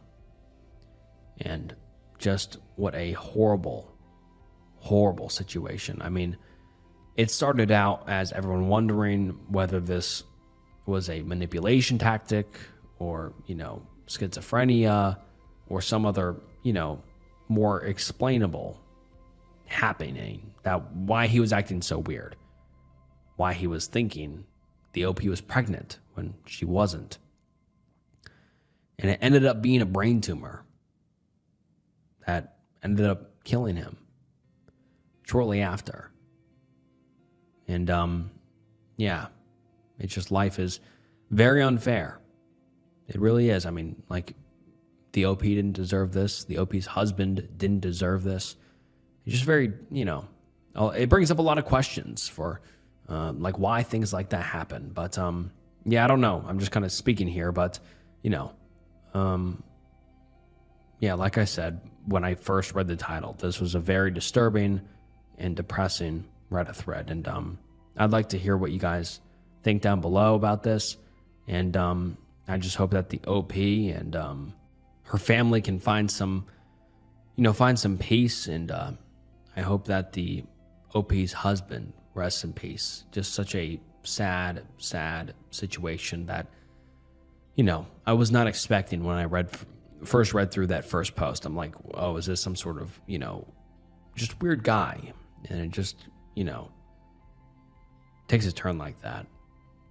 Yeah, I don't know. I'm just yapping, but, super, super depressing. But on to the next one. Am I the asshole for refusing to host Easter dinner if my nephew is invited? Throwaway because wife knows my account. I, 37, and my wife, 35, have been arguing about this all week. Our nephew, who is 22, has always been troubled, even though sister-in-law, 44, and brother-in-law, 48, have always treated him well. Some examples of his unsettling behavior. He was caught feeding one of brother-in-law's horses avocados, poisonous to horses to make it sick. I have dogs and don't want him to hurt them as well. He demands to be called the names of 2 specific fictional characters. He believes he is these characters, reincarnated. If you call him by his real name or refuse to go along with his illusions, he becomes aggressive. He carries around a plushie of one of these characters everywhere. There is a hole in the back. The hole is stained. I have tried not to jump to conclusions about what he does to that plushie and failed. It smells rancid, and honestly, just thinking about the thing makes me want to vomit. I've tried so hard to be patient with his quirks, as my wife puts it, but what really pushed me over the edge was an incident that occurred a few weeks ago. For context, wife has struggled with infertility for our entire marriage, and we have given up on having our own kid until we recently discovered she is pregnant. Given the fact that she is 35, we have been surprised and overjoyed. A few weeks ago, wife started randomly getting rude texts from nephew, insulting our baby. One text implied that our baby would have fetal alcohol syndrome due to my wife's previous drinking problem. Even though she has been sober for years, I wanted to call up that insensitive brat and tear into him. But wife insisted we gently let him know via text that we didn't appreciate his comments. When he kept going and my wife started crying, I called sister-in-law. She was able to shut him down and get him to apologize. I have no idea what the hell got into him, but I suspect it has to do with his hatred of women. Wife believes that he may be on the spectrum / have undiagnosed mental illness and that he needs to be treated patiently. I think he has been coddled his entire life and it has only made him worse. I think if someone doesn't put their foot down, his behavior will escalate into something dangerous. Here's where I may be the asshole. Each year, wife and I host Easter dinner for her entire family. Wife has already forgiven nephew for the incident and is insisting we invite him so that he isn't isolated from his family, something she believes will worsen his behavior. I see her reasoning, but enough is enough. I refused. I said she is being a doormat like everyone else in the family when it comes to him, and that our man-child of a nephew can't just make her cry and get away with it with an empty apology. Some of my friends are saying that I am being controlling and that I can't stop her from seeing her own family. I feel like I'm going insane. Am I the asshole? And now let's get into some of the top comments. One user says he has a history of poisoning. He has a history of hating women. He has a history of mentally abusing your wife. He has a history of saying the baby will have birth defects. It seems like it would be fully within his capabilities to poison your wife to hurt the baby. Sounds crazy, but this guy definitely is. And the OP responds and says, "This is exactly what I'm afraid of." I feel like nobody in the family wants to admit that his problems aren't just him having quirks. They're warning signs of potentially dangerous behavior later on, and they need to be dealt with. I'm glad I'm not alone in thinking this. I was starting to wonder if I was overreacting. Like the plushie thing and him thinking he has certain fictional characters is one thing, but the animal cruelty and anger towards women is what really has me concerned. Another commenter says, yes, the animal cruelty is a clear sign of him being an actual psychopath. The issue is how to make your wife see this without pushing it. Most people don't want to believe their family is capable of such cruelty. You'll have to be very, very gentle if you intend to discuss it at all. Worst comes to worse, very carefully watch the food and drinks. Personally, I can't believe anyone in the family puts up with that utterly disgusting plushie. I mean, how can they expect you to bring your future child around that? And the OP responds and says, his parents got it for him when he was a kid. They thought it was cute when he brought it everywhere. I think on some level, they still see him as a child, so they kind of refuse to acknowledge what he does to that thing. Another commenter says, not the asshole, but honestly, the whole family are for allowing this to continue. How long has he behaved like this for? I can't believe no one has taken him to a doctor. I mean, just the fact that this adult man Is carrying around a stinky, stained plushie of a fictional character is bad enough, but then trying to hurt a horse? And no one thinks that's worth looking into? And the OP responds and says, his mom does try to push him to go to therapy and to get a job, and he usually will get a therapist for a few weeks. And then she is back to begging him to get therapy. She didn't want to push him when he was younger, but now that he is an adult, she cannot make him do anything. At least he has learned, after getting fired for this previously, not to take his plushie to the job he manages to hold down for a month or two. And then some people ask if the OP knows if he's harmed or hurt any other animals. And the OP says, I do not know if he has harmed other animals. He was actually vegan for a few months at one point and was very anti-animal cruelty. I don't know why he flipped and tried to hurt one of the horses. And honestly, the fact that he can go against his own supposed values like that also scares me. I think I need to emphasize to my wife that this is a matter of safety rather than me just being mad at our nephew for his comments, although that is also a part of it. My wife has always wanted kids so badly, and before she got pregnant, I think she projected a bit of that onto her nephew as we watched him a decent amount when he was younger. I get that he's family and she loves him, and it's hard to admit that someone you love could be a danger to you, but she also has our baby to think about. I think I will show her these comments in the morning after I make her teen apologize for calling her a doormat / getting upset while arguing. I need to approach this a bit more gently, as you guys are confirming for me that it really is more serious than him just being rude. And then the OP makes an update 13 hours later, and let's get into it. The update reads, my wife and I had a long talk this morning in which I made it clear that I was more concerned about her and our baby's safety than anything. I also apologized for resorting to name calling last night. Wife isn't a doormat. She just has a lot of love and patience for her family. It was a hard talk with some tears from both of us, but she agreed that this has escalated to a point that may become dangerous, in part due to the enabling from all of us. Honestly, I am also guilty of coddling him, especially when he was a kid. It's hard to admit when someone you took care of as a kid has grown into someone unsafe to be around, but I think the idea in this comment might work as a way to set boundaries without shutting him off permanently. We are going to call his mother and explain that Easter dinner isn't happening this year if the nephew is coming, and that he is welcome to come over when he has a diagnosis and is stuck with a therapist for at least a couple of months. Thank you all for your advice. And then we get an update post about 2 weeks later, and let's get into it. This series of bizarre events started on Easter and has only gotten weirder since.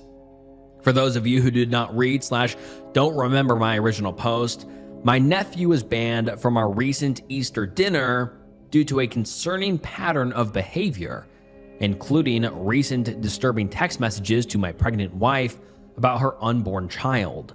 Since then, his parents eventually agreed to not bring him after a lot of arguing. Sister-in-law, nephew's mother, eventually admitted that he may need professional help and that wife and I may have some reason to be worried for our safety around him. That's concerning. And on Easter, our worries were proven more than reasonable. He showed up uninvited, using brother-in-law's car. His parents came in sister-in-law's car. Our dinner was interrupted by aggressive pounding on our door. I don't know how to put this without it sounding insane, so here it goes. Nephew was at our door, holding a sword and dressed as the Joker. He tried to say something, but I slammed the door in his face and told everyone inside what was going on.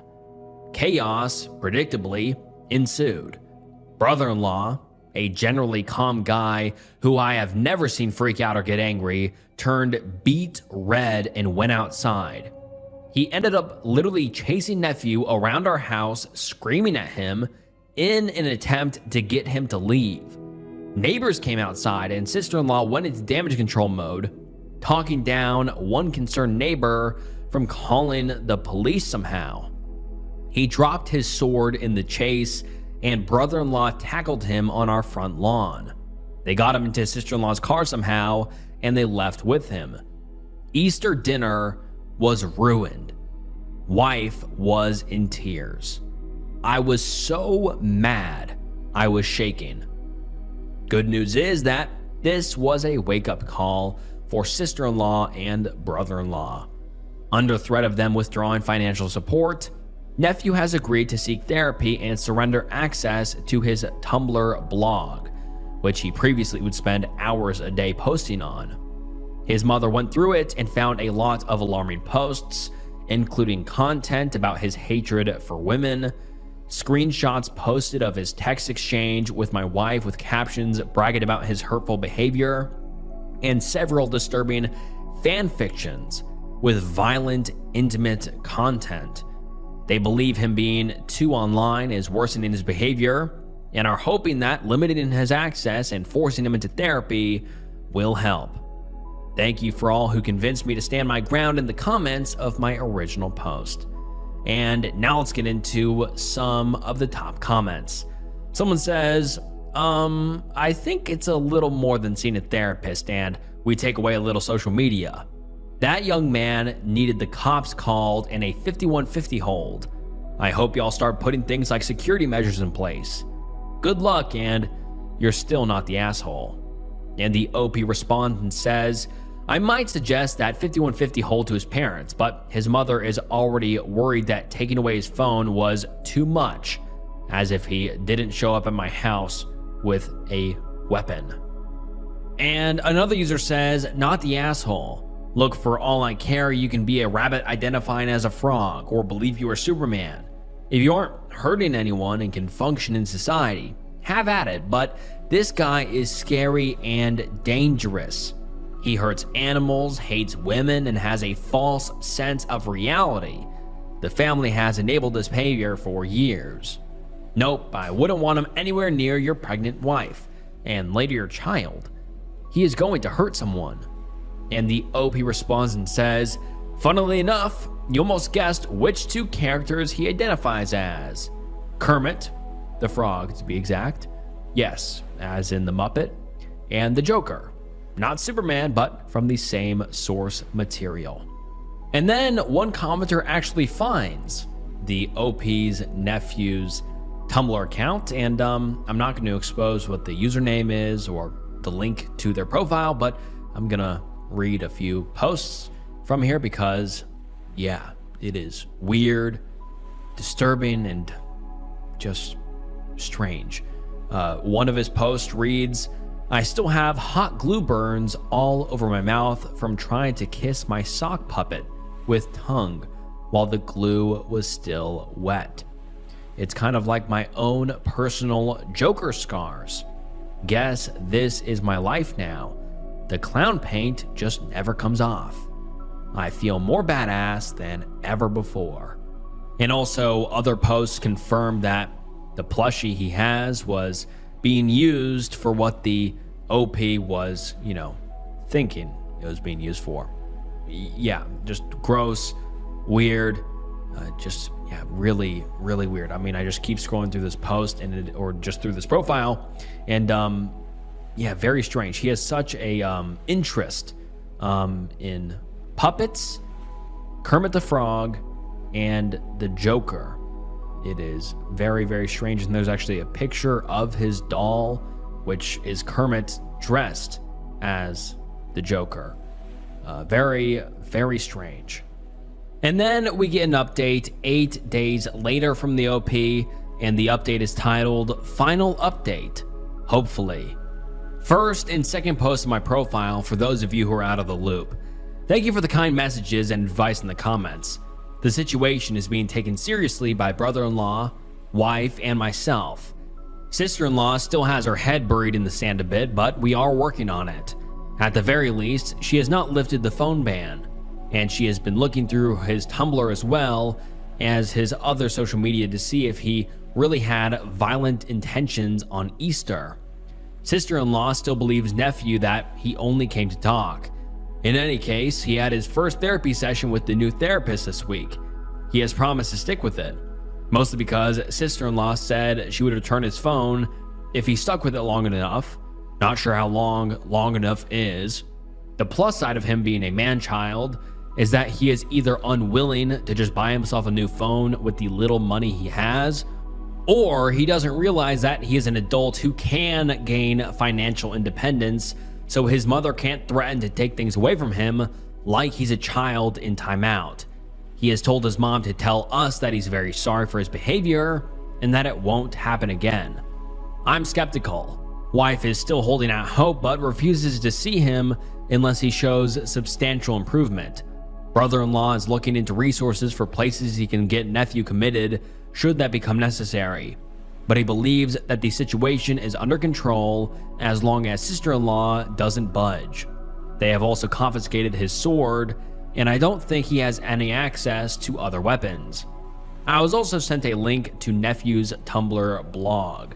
Sister-in-law has already seen it on his phone, but did not want to share its contents because she feels like we have villainized her baby enough.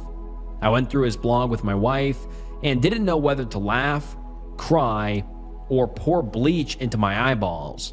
His blog basically confirmed what you all have been trying to tell me about his pattern of violence and hatred for women. He posts a lot about how females are all entitled and how he hates ever having to interact with them. Additionally, he seems to be stalking one of his exes, which is a whole other layer of concerning. He also writes intimately explicit fan fiction about Muppets, which is not a safety concern but has permanently ruined the entire show for me. Sorry this update isn't very exciting, but a lot of people express concern for my family and I's safety, so I'm letting you all know the situation is being handled and everyone is okay. For those wondering about the plushie of Kermit, it has gone missing according to sister-in-law and brother-in-law. I hope it stays missing forever. And now let's get into some of the top comments. One user says, "Hi OP, you had correct instincts here. Nephew is absolutely mentally unwell. The patterns of violence scares me to even read. The thing about the horses, if he was trying to feed it avocados to make it sick, he could have killed it. Horses can't vomit. The Muppet fanfiction and the other sort of plushie is so gross. That's something that is beyond a little unwell. People who believe in that stuff are largely mentally unwell, and especially if he decided he's doing it is a literal psycho murderer. I am wondering if he is suffering from some sort of delusional disorder. Granted, that is for the therapist to decide. I agree with the others who've mentioned it. You should invest in a Ring doorbell or other security devices. He might get his phone back and blame you for everything. I looked at his Tumblr and people commented on his Tumblr to blast him, and some people mentioned the Reddit post. If his brain works and with some Googling, he could find these posts. Hope for the best and assume the worst here. I dearly hope sister-in-law will take more action. The nephew is going to seriously hurt someone." I also found the post about the horse on Tumblr, and the OP's nephew post on Tumblr reads as follows. It says, "My father's favorite horse has gotten mysteriously ill. If he dies, maybe I will finally be the favorite son instead of playing second fiddle to an animal." And someone replies and says, "There's so much on there about the horses and his hatred for them. All the logical signs point to him. He 100% did attempt to kill it. In the hashtags, I was starting to get really freaked out as someone with my own horse. I really hope OP is safe and taking precautions." And then the OP actually makes a mini update to their post and says, "Edit, people are messaging me saying that he is back to updating his Tumblr account. So that likely means sister-in-law has gone back on her word. I'm going to call brother-in-law and update him. Also, he is still hiding the plushie somewhere because brother-in-law was trying to throw it away and he can't find it anywhere." And then the OP comes back with another update titled "More Updates," unfortunately. and it reads as follows. Sorry for the lack of updates. Life has been a bit crazy. Wife and I went no contact with nephew and sister-in-law, which has been hard on wife because she has always been close with her sister. We have kept contact with brother-in-law, keeping him updated if we saw anything concerning on his Tumblr account, as many of you have kept me updated. And boy, did he post concerning stuff. I'm not sure what the last straw was. Possibly when he posted about cutting off part of his coworker's hair and getting fired as a result. But brother-in-law decided he had had enough of sister-in-law's permissive parenting and nephew's destructive behavior going ignored. Brother-in-law has been trying to go harsher on nephew to straighten him out, but sister-in-law throws such a tantrum every time he has tried that he has decided he's had enough. A few days ago, he packed up and left. Now it looks like he and sister-in-law are going to get a divorce. He has been staying with us for a few days, going back once to make sure his horses were put in temporary boarding while he figures his stuff out. He is also working on getting a lawyer. In other news, my nephew has run away from home. He is 22, so I don't know if this means he has finally gotten an apartment or what. All I know is a few hours ago, sister-in-law called brother-in-law in hysterics, crying that he had left a note and that it was brother-in-law's fault. I think that he may have gone to stay with some internet friends, but wife is getting worried as it is 3 a.m. and there is still no sign of him. Actually, I also kind of worried, but I'm trying to stay level-headed and not think of worst-case scenarios. Sorry if this is unclear and sounds rushed, but stuff is still unfolding and this has been a lot to deal with. I will answer any questions y'all have once everything calms down a bit. Edit. Several hours after I made this post, police found nephew in a small forest a few blocks away. He was hiding in the trees, and I guess he was going to try to live there. They returned him to his mom's house. I am exhausted. And now let's get into some of the top comments. One user says, okay, can we also note how weird sister-in-law is being? Why is she acting but also treating like her son is 10? It's weird. It's like she also has some weird mental problems with her son. Like, it's odd and not normal to act this way about a 22-year-old man, who is also her son. Like, it's giving me an icky boy mom vibes in a very gross way. Also, kudos to your brother-in-law for finally taking some much needed action. Also, I think you should contact the police. Get everything on file. Nephew may come after police now that he has ran off. He is a danger to others. Stay safe, OP. And someone else says, his Tumblr has a post about how he's going to live in the woods and hope that your brother-in-law will return home. He also has one about collecting herbs and berries to eat in the woods, and that one seems very disturbing. Apparently, he believes he has a natural survival instinct.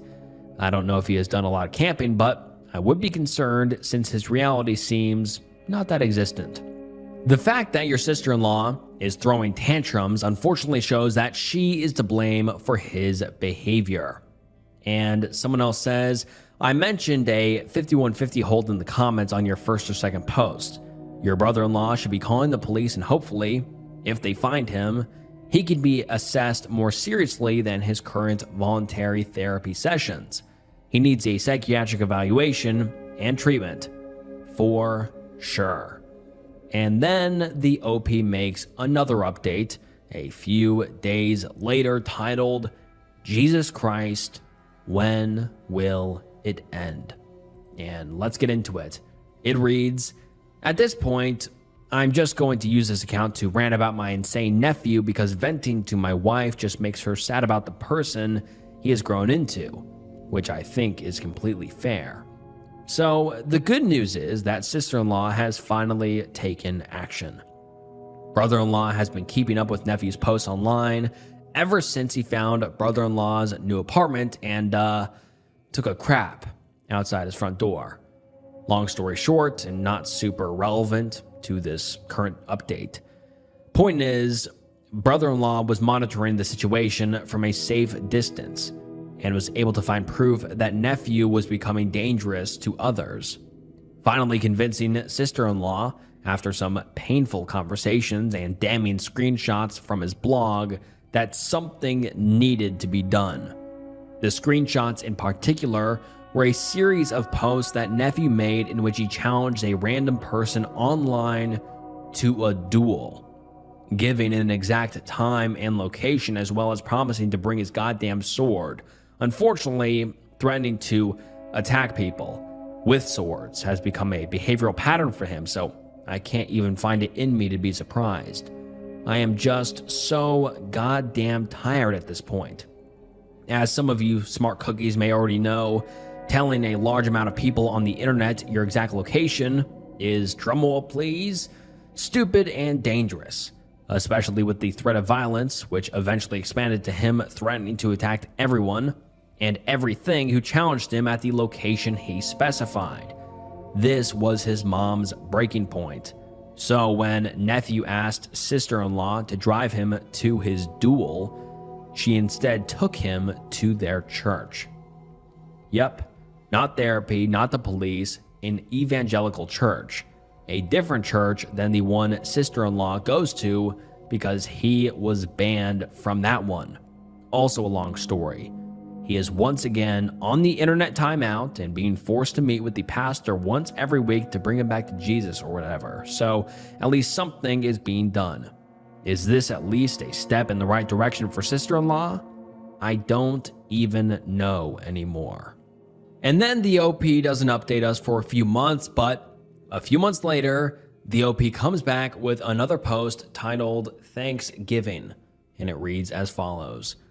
I'm pretty sure that no one is still invested in my petty family drama at this point, but Reddit was a good outlet the last time my nephew showed up to a holiday meal and completely ruined it. So to Reddit, I return. Read my other post if you are out of the loop, I guess. First of all, my son was born in early November, and his presence had been such an overwhelming joy in my wife and I's life. We had been so busy with him that we hadn't even thought about whether nephew would be at Thanksgiving until the days leading up to it. We called mother-in-law, who was hosting, and she reassured us he was staying behind and that it was only going to be us and sister-in-law. Small Thanksgiving, but yeah, mother-in-law does not have a lot of family, so we always try to make it to her house when she hosts. Brother-in-law and nephew usually attend as well, but sister-in-law and brother-in-law are recently divorced, and nephew is, well, a danger to society, to put it mildly. So we head over to her house early in the morning for a humble Thanksgiving of 5. Myself, wife, son, sister-in-law, and mother-in-law arriving first. Mother-in-law is cooing over her grandson and holding him when the doorbell rings. In steps sister-in-law, and in steps nephew. Not wearing Joker makeup this time or holding his special plushie, thank God. I am immediately out of my chair, ready to rain fire down and tell this man to get away from here before he has some kind of violent outburst around my newborn. When mother-in-law cuts me off, asking nephew if there is anything he would like to say to my wife and I. Nephew approaches me with a very serious look in his eye, bows at a 90-degree angle, and begins rattling off this insane apology, most of which is being directed at the floor. I really did not catch most of it, but my wife squeezed my hand and looked at me with tears in her eyes. I know you will call me stupid, Reddit, but my hormonal, recently pregnant wife was almost crying with how happy she was to see that nephew had grown as a person. And she had told me earlier in her pregnancy that she hoped our baby would be able to play with him and look up to his older cousin. My wife has taken no contact with our nephew rather hard, as we looked after him a lot when he was little, and I cannot really blame her for folding immediately upon seeing him again.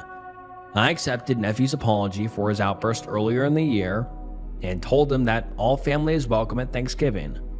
My wife hugged me, and mother-in-law started saying how excited she was to have both of her grandchildren with her. I kind of got the sense that mother-in-law and sister-in-law planned this behind our backs, but for the sake of the holiday, I was willing to let it go. Maybe he changed. The first hiccup was when mother-in-law was in the kitchen taking the turkey out of the oven. Sister-in-law was holding our son and asked if nephew could hold him. Wife and I firmly said no, but agreed that he could say hi. Nephew leaned in close to get a good look at our newborn and began laughing like a psycho. Like, from completely silent to cackling maniacally. He startled my son into crying, and when I reprimanded him, he did not seem apologetic at all, and instead kept doing that weird laugh and saying, "I cannot contain the joker."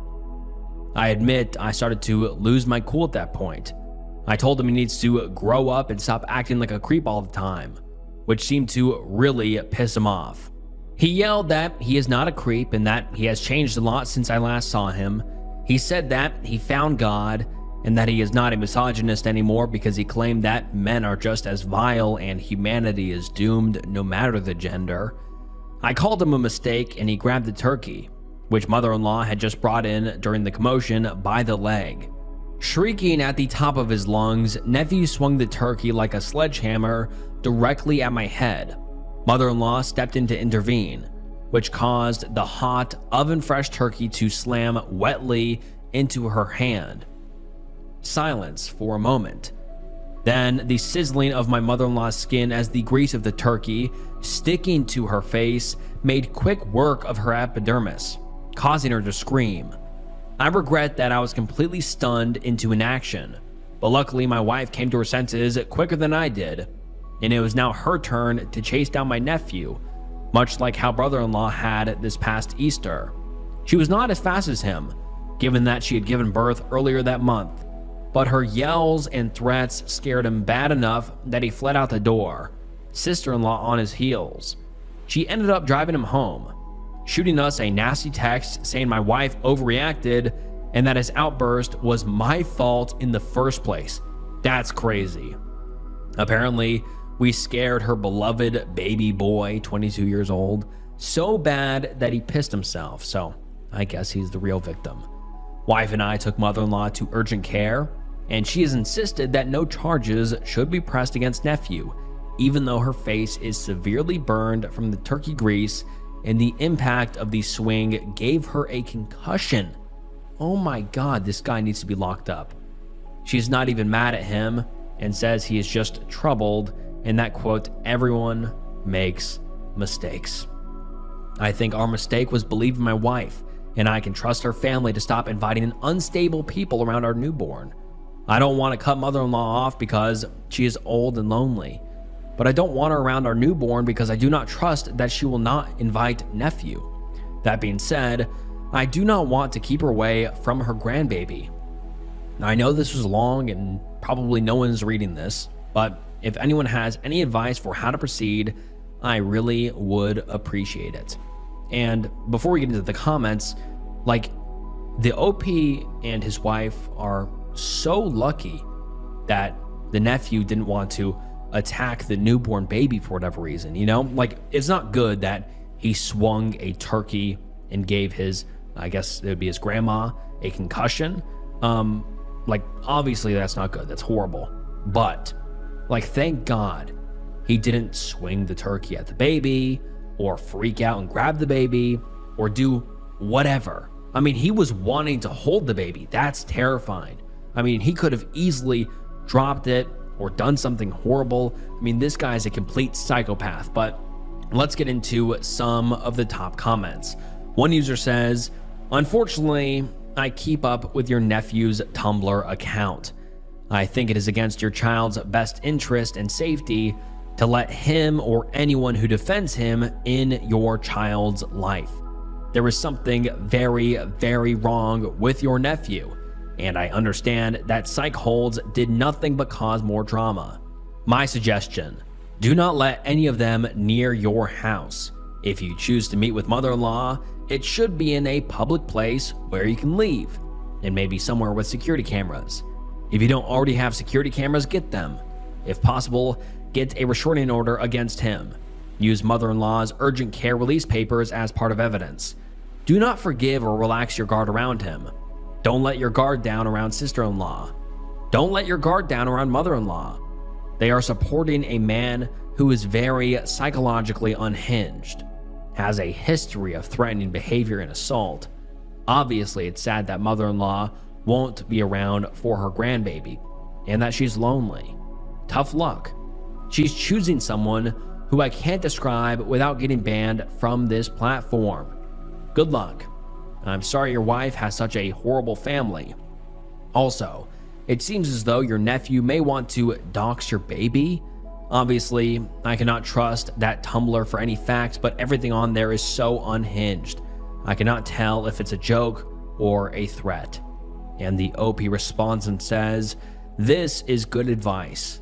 Thank you. I think my wife's family has always been crazy and has a history of excusing bad behavior, particularly from men. So she is a little desensitized to it. Honestly, dealing with my in-laws had normalized this kind of behavior for me too, to some extent. I was unaware my nephew still had an online presence. I will call his mom, not that she'll listen, about this threats of doxing, even if I am confused about what the hell doxing a baby would even accomplish." And someone else says, "Your wife has to accept that he is a danger to all of you. If she cannot, then you're going to have to make some tough choices because you can't keep going on like this." And someone else says, "Your choice is to protect your son or not. Your mother-in-law and sister-in-law refuse to acknowledge that this guy is dangerous. That makes them just as dangerous. Worse, as they enable him and manipulate you and your wife with absolutely no effort. So keep your son safe, or see if it's your baby being flung by the leg next time. Make your choice. I can't believe it's even a hard choice. Get security cameras and don't ever go to mother-in-law's home again. She's also not allowed at your home. No more ambushes. She can see baby at Starbucks if you're so reckless as to keep contact with someone who knowingly and willfully manipulated you into endangering the safety of your baby. Why you stayed when he walked in the door is just the most ridiculously dangerous and bad thing, but it can't happen again. Your mother-in-law does not care enough or respect either of you enough to even protect a newborn. You're the kid's parents. Do better." And this is the last update we have ever received from the OP. And man, I really wonder how this entire saga ended. I wonder if the OP's nephew ended up in prison or jail or in a psych ward somewhere, or I don't know. But what I do know is that the OP's nephew is still posting on his Tumblr. Like I said, I'm not going to link the profile. I'm not going to do anything. Do not contact anyone mentioned in this video. But man, this Tumblr account is beyond disturbing. I can't tell if it's a joke or if he's crazy, but from the entire story we just read and the thread we just got into, it does not seem like a joke. Yeah, this is just the most unhinged Tumblr account I have ever seen before. Like, it just so weird. Like I said, it's a mix of, Muppet, Kermit the Frog, and the Joker. And he likes the Muppets and wants to make love with the Muppets. Yeah. This is just one of the most insane Reddit threads I have ever read. And yeah, on to the next one. Ayahuasca ruined my life. Originally posted to r/DMT and r/psychosis. And for those of you who don't know what ayahuasca is a traditional psychoactive brew that's been used for centuries by indigenous people of the Amazon rainforest, mainly for spiritual, ceremonial, and healing purposes. And basically, it is a very, very intense psychedelic experience that gives you vivid visions and deep emotional introspection and just an altered state of consciousness lasting 4 to 8 hours. And many people do ayahuasca for personal growth or being able to look inwards or for mental health challenges. Although doing ayahuasca isn't risk-free, and ayahuasca can trigger severe anxiety or panic that lasts a long time, it can increase confusion, impaired judgment, and prolonged psychological distress. And in some people, especially those with a personal or family history of schizophrenia, bipolar disorder, or other psychotic disorders, ayahuasca actually can trigger psychosis or mania. And obviously, that is not good. And it can be very, very dangerous, and you can lose your mind. But without further ado, let's get into the story. I just wanted to make sure you guys know what ayahuasca was for those of you who don't know. And the Reddit post is titled, "Ayahuasca Ruined My Life." My story.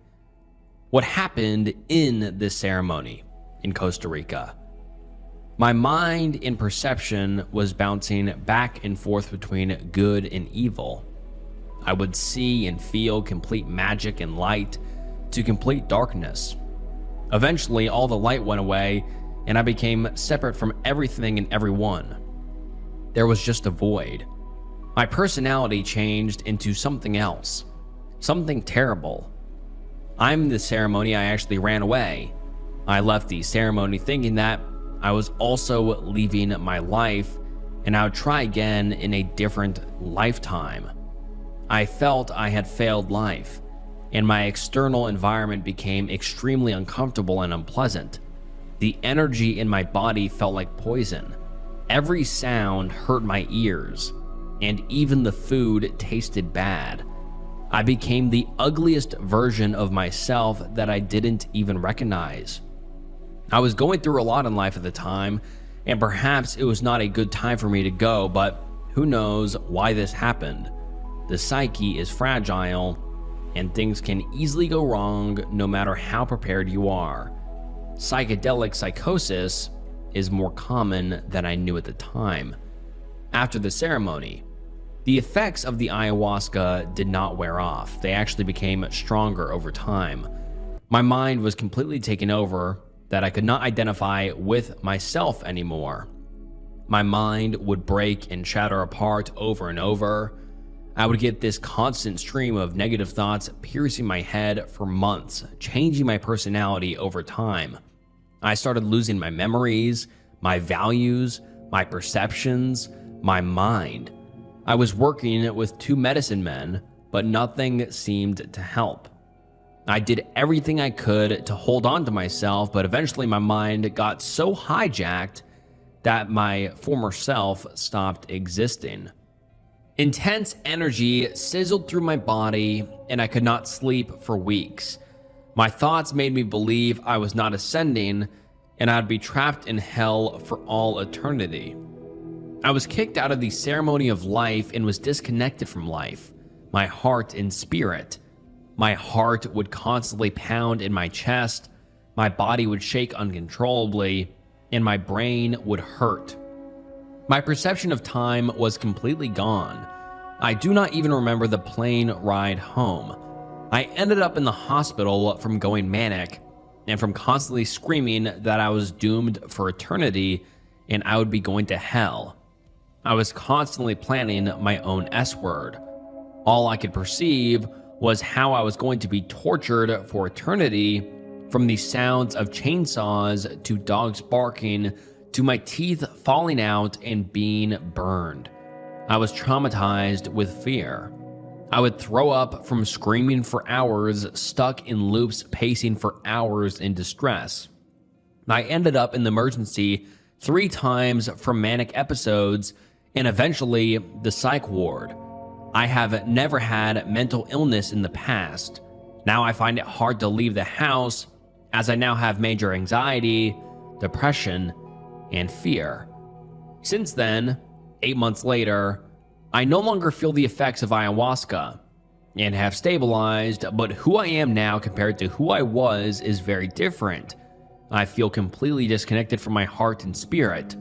I cannot find joy in anything anymore, not even nature or music. I constantly feel jumbled and confused in this utter lifelessness. All of my thoughts are now negative, and I can't feel anything anymore. I don't feel my emotions except fear and despair. Plus, my creativity is gone. It's like I'm living without my soul. I have no motivation or interest anymore. Just getting out of bed is difficult. I lost my business as an artist and partner through this whole experience. And now let's get into some of the top comments. One user says, were you taking any psych meds prior to the experience? What you're describing is post-manic depression. The same thing happened to me, but with SSRI, and I also lost everything. And the OP responds and says, I wasn't on any medication before. I've never had any mental illnesses prior. I'm so sorry that happened to you. I keep hearing more people talk about these encounters, but only after it happened. And the commenter replied again and said, I have heard that even if you have a mild undiagnosed psychotic disorder, so think bipolar, which is fairly common, psychedelics can trigger a sharp onset. And the OP replies and says, for sure, but I have done ayahuasca 5 times prior and nothing was triggered.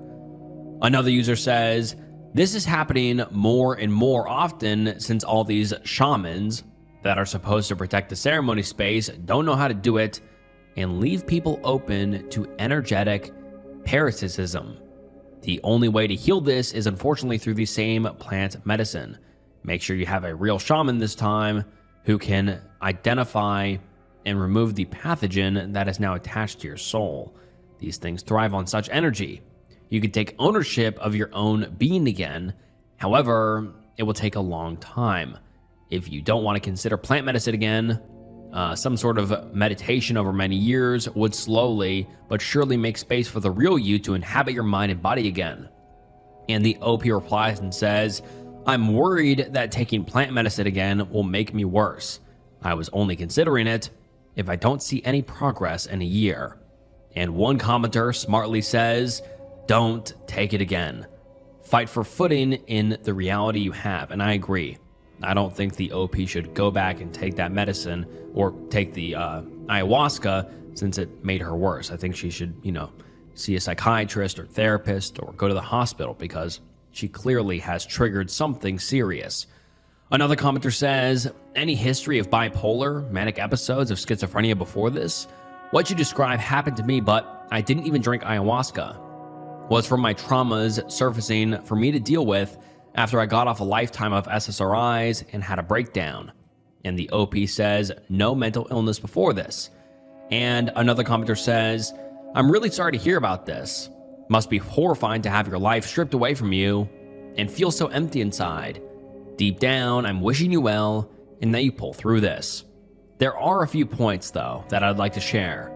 First, my childhood friend had something similar happen to him when he was 19. He tripped on mushrooms and he went to a very, very dark place from which he didn't fully return for years. He gradually faded from my life, largely because I was living overseas. But when I returned home a few years later, I contacted him and we reunited. He was a sober, solid dude that oozed gravitas. There's no guarantee how this will turn out, but recovery is possible. Hang in there. Second, there's a lot of blaming going around, which I find frustrating and naive. You must have had some underlying mental illness, the shaman was bad, the medicine was bad, you needed to do more shadow work, blah, blah, blah, blah, blah, blah, blah. I'm sorry, but while that can be to blame, another aspect that is that powerful medicine also carries powerful side effects. Having a bad trip is an intrinsic risk of ayahuasca. Everything might have been good. You might have done what you needed. You just hit the lottery and have to deal with it. From what you've written, it's not worth nitpicking about what it could have been. I suggest you just go on with your life, and in that, I wish you all the best. And the OP replied and said, thank you for your reply. I agree. You don't know what you're going to get, and sometimes things go south. It's a risk. I never in a million years thought this could happen, yet here we are. It was my fault for not doing enough research ahead of time. I'd never even heard of people getting hospitalized because of it. People only like to talk about the good stuff. Hence why I'm posting my experience to spread awareness that things can go wrong even if you feel safe going into it. And then we don't get an update for about 2 months, but 2 months later, the OP comes back with another post titled Ayahuasca Warning. And let's get into it. 9 months after ceremony, and it's like my whole life has been taken from me. I used to be filled with love, joy, and creativity, and now my cup is completely empty. It's like living without the soul. I can't even enjoy music anymore, which used to be my everything. I feel foolish for taking the medicine when I don't need it. I think of my past self every day, and I wish I could have that bright light back. I only live in the shadows, now hidden away. It's humiliating to lose everything and feel hopeless for it to return. I almost committed S-word 4 months after the ceremony when the psychosis never ended, and now I'm terrified of death, as I could constantly only perceive that I would spend eternity in hell. This has been worse than a nightmare. Choose wisely if the medicine is right for you. And now let's get into some of the top comments. One user says, posting this continuously will not make it go away. You are just instilling fear in people that would benefit from the medicine. I would strongly suggest you go and have another ceremony with a proper shaman that can diagnose attachments and remove them. Your case sounds like a typical case of energetic parasitism. These things feed on your misery. And the OP replies and says, I'm just trying to spread awareness. I know this medicine can save lives, but it can also ruin them. If I heard the horror stories that I'm hearing now from people, I would have taken more precaution. And I am reading this story right now for you guys for that sole purpose of, sharing this OP story and making you guys know as well the risks of taking such drugs. I mean, I really don't like how this one commenter said, go take more of the drug that hurts you. I don't think doubling down would do any good. I think the OP just needs to consistently go to therapy, go to a psychiatrist, and really try to work this out with more proven methods, I would say. I'm not saying like all psychedelic usage is bad, but there are risks. And for some reason, a lot of those risks are kind of, thrown to the wayside. I feel like people don't talk about the possible risks of psychedelic use often. And so everyone watching, if you're ever, thinking about partaking in psychedelics, please do your research and be wary that, it's not all sunshine and rainbows and things can go bad and possibly ruin your life. But then the OP posts another update 1 day after, and the post is titled, Never Live a Normal Life Again. And this post also includes a picture of a barren looking tree in the middle of nowhere. I don't really understand the meaning of that, but I just thought that was worth adding because the OP posted that alongside it. And the post reads, Hi everyone. I went to an ayahuasca ceremony on my birthday last year. I went into a very intense psychosis that was extremely amplified by the medicine and lasted for half a year. It was terrifying. My personality and thoughts were completely changed, and it got so bad that my body would convulse uncontrollably and my heart would pound and hurt. I didn't sleep for 2 weeks. It's completely ruined my life. Since then, I've stabilized, but I lost everything. My dance/music businesses, my partner, and now my soul tribe is falling away. I've never wanted to die before, but I just feel like a zombie. I'm terrified of death now to feel lost in this new personality and loop for eternity. It's been like a horror show.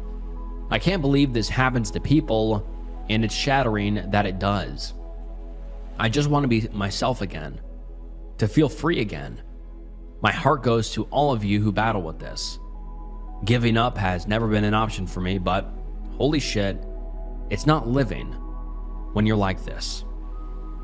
And man, it's just so depressing. I mean, the OP said, I want to be myself again.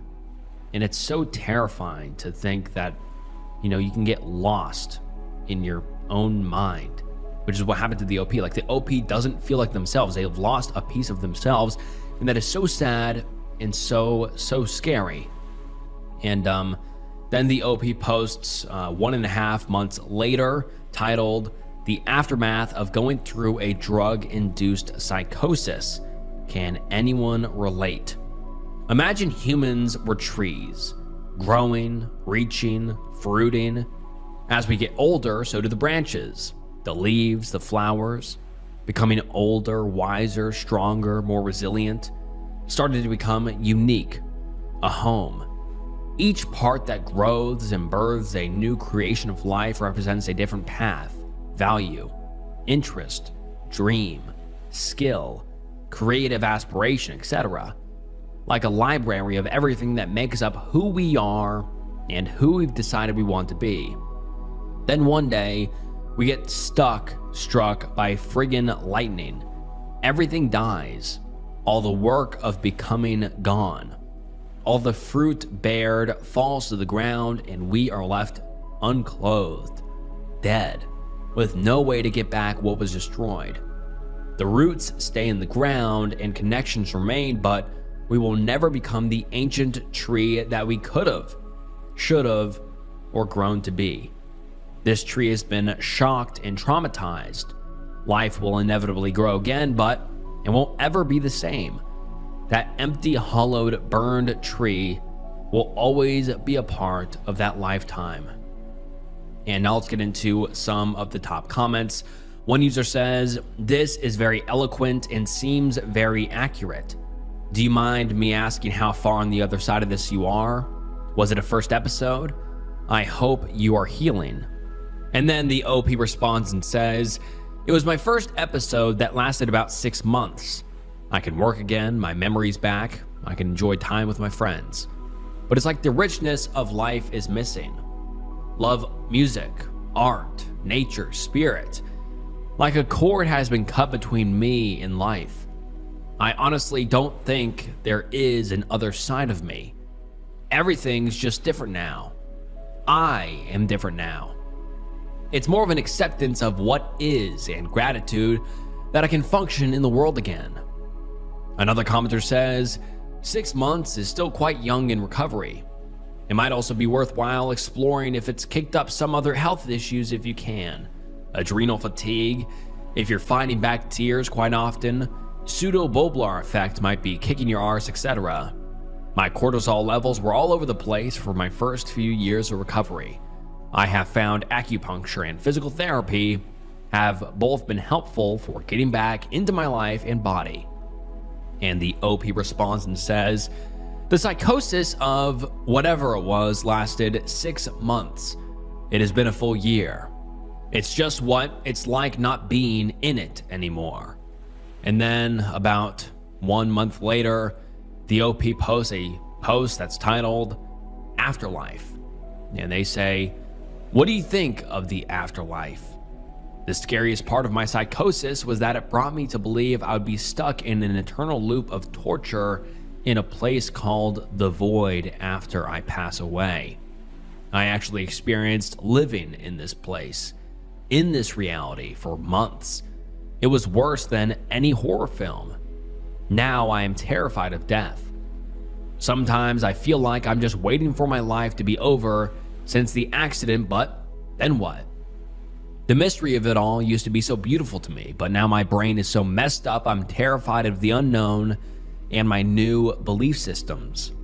I've been very spiritual my whole life, and now prayer music, etc. is out of the question. Like my ability to connect with something greater now is non-existent and somehow doesn't apply anymore. Mostly because I experienced something that represents hell for so long, resulting in my emotions being cut off like love. It has been a whole year since I have felt love. Sorry for this little rant. Any thoughts?" And then no one comments on the OP's post here, but the OP disappears for a year. But a year later, the OP comes back and with an update, and let's get into it. Update. It's almost been a year and a half since the ceremony.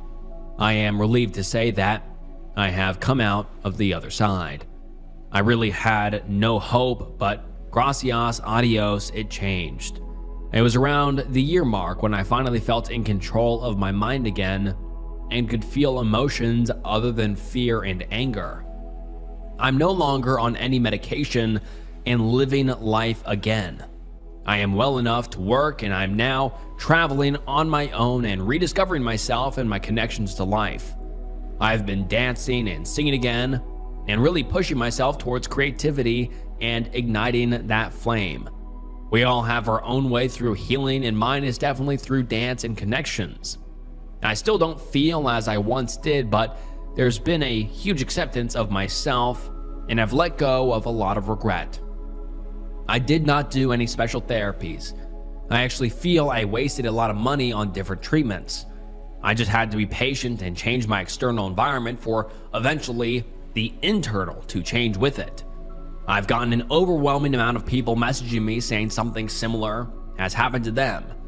I hope this post will help spread awareness so people can take this plant very seriously and know the risks. I also wanted to mention that what happened is no fault or doing of the shaman and the people holding the space. They do an incredible job and are very experienced. I respect and still love this community immensely. Things can go wrong no matter how well this space is being held. And this is the last we have ever heard from the OP, but God, just such a terrifying Reddit thread. I mean, I'm just happy she came out the other side and she finally feels like she is in control of her life again. But man, this could have been bad. I've read many Reddit posts of people taking whatever drug and it, triggers a psychosis of sorts, and they lose everything. They lose their mind, they go crazy, they end up in jail or passed away or etc. I've heard this was the best case scenario, but hopefully this is a lesson for a lot of you watching. If you didn't know the risks of psychedelics, now you do. It is very risky, and if you ever do partake, please just know the risks.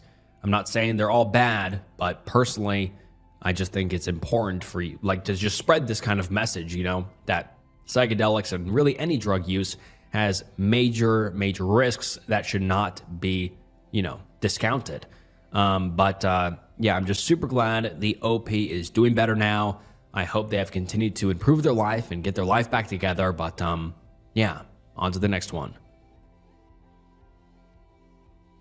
Am I the asshole for calling my best friend creepy for sleeping with my little sister?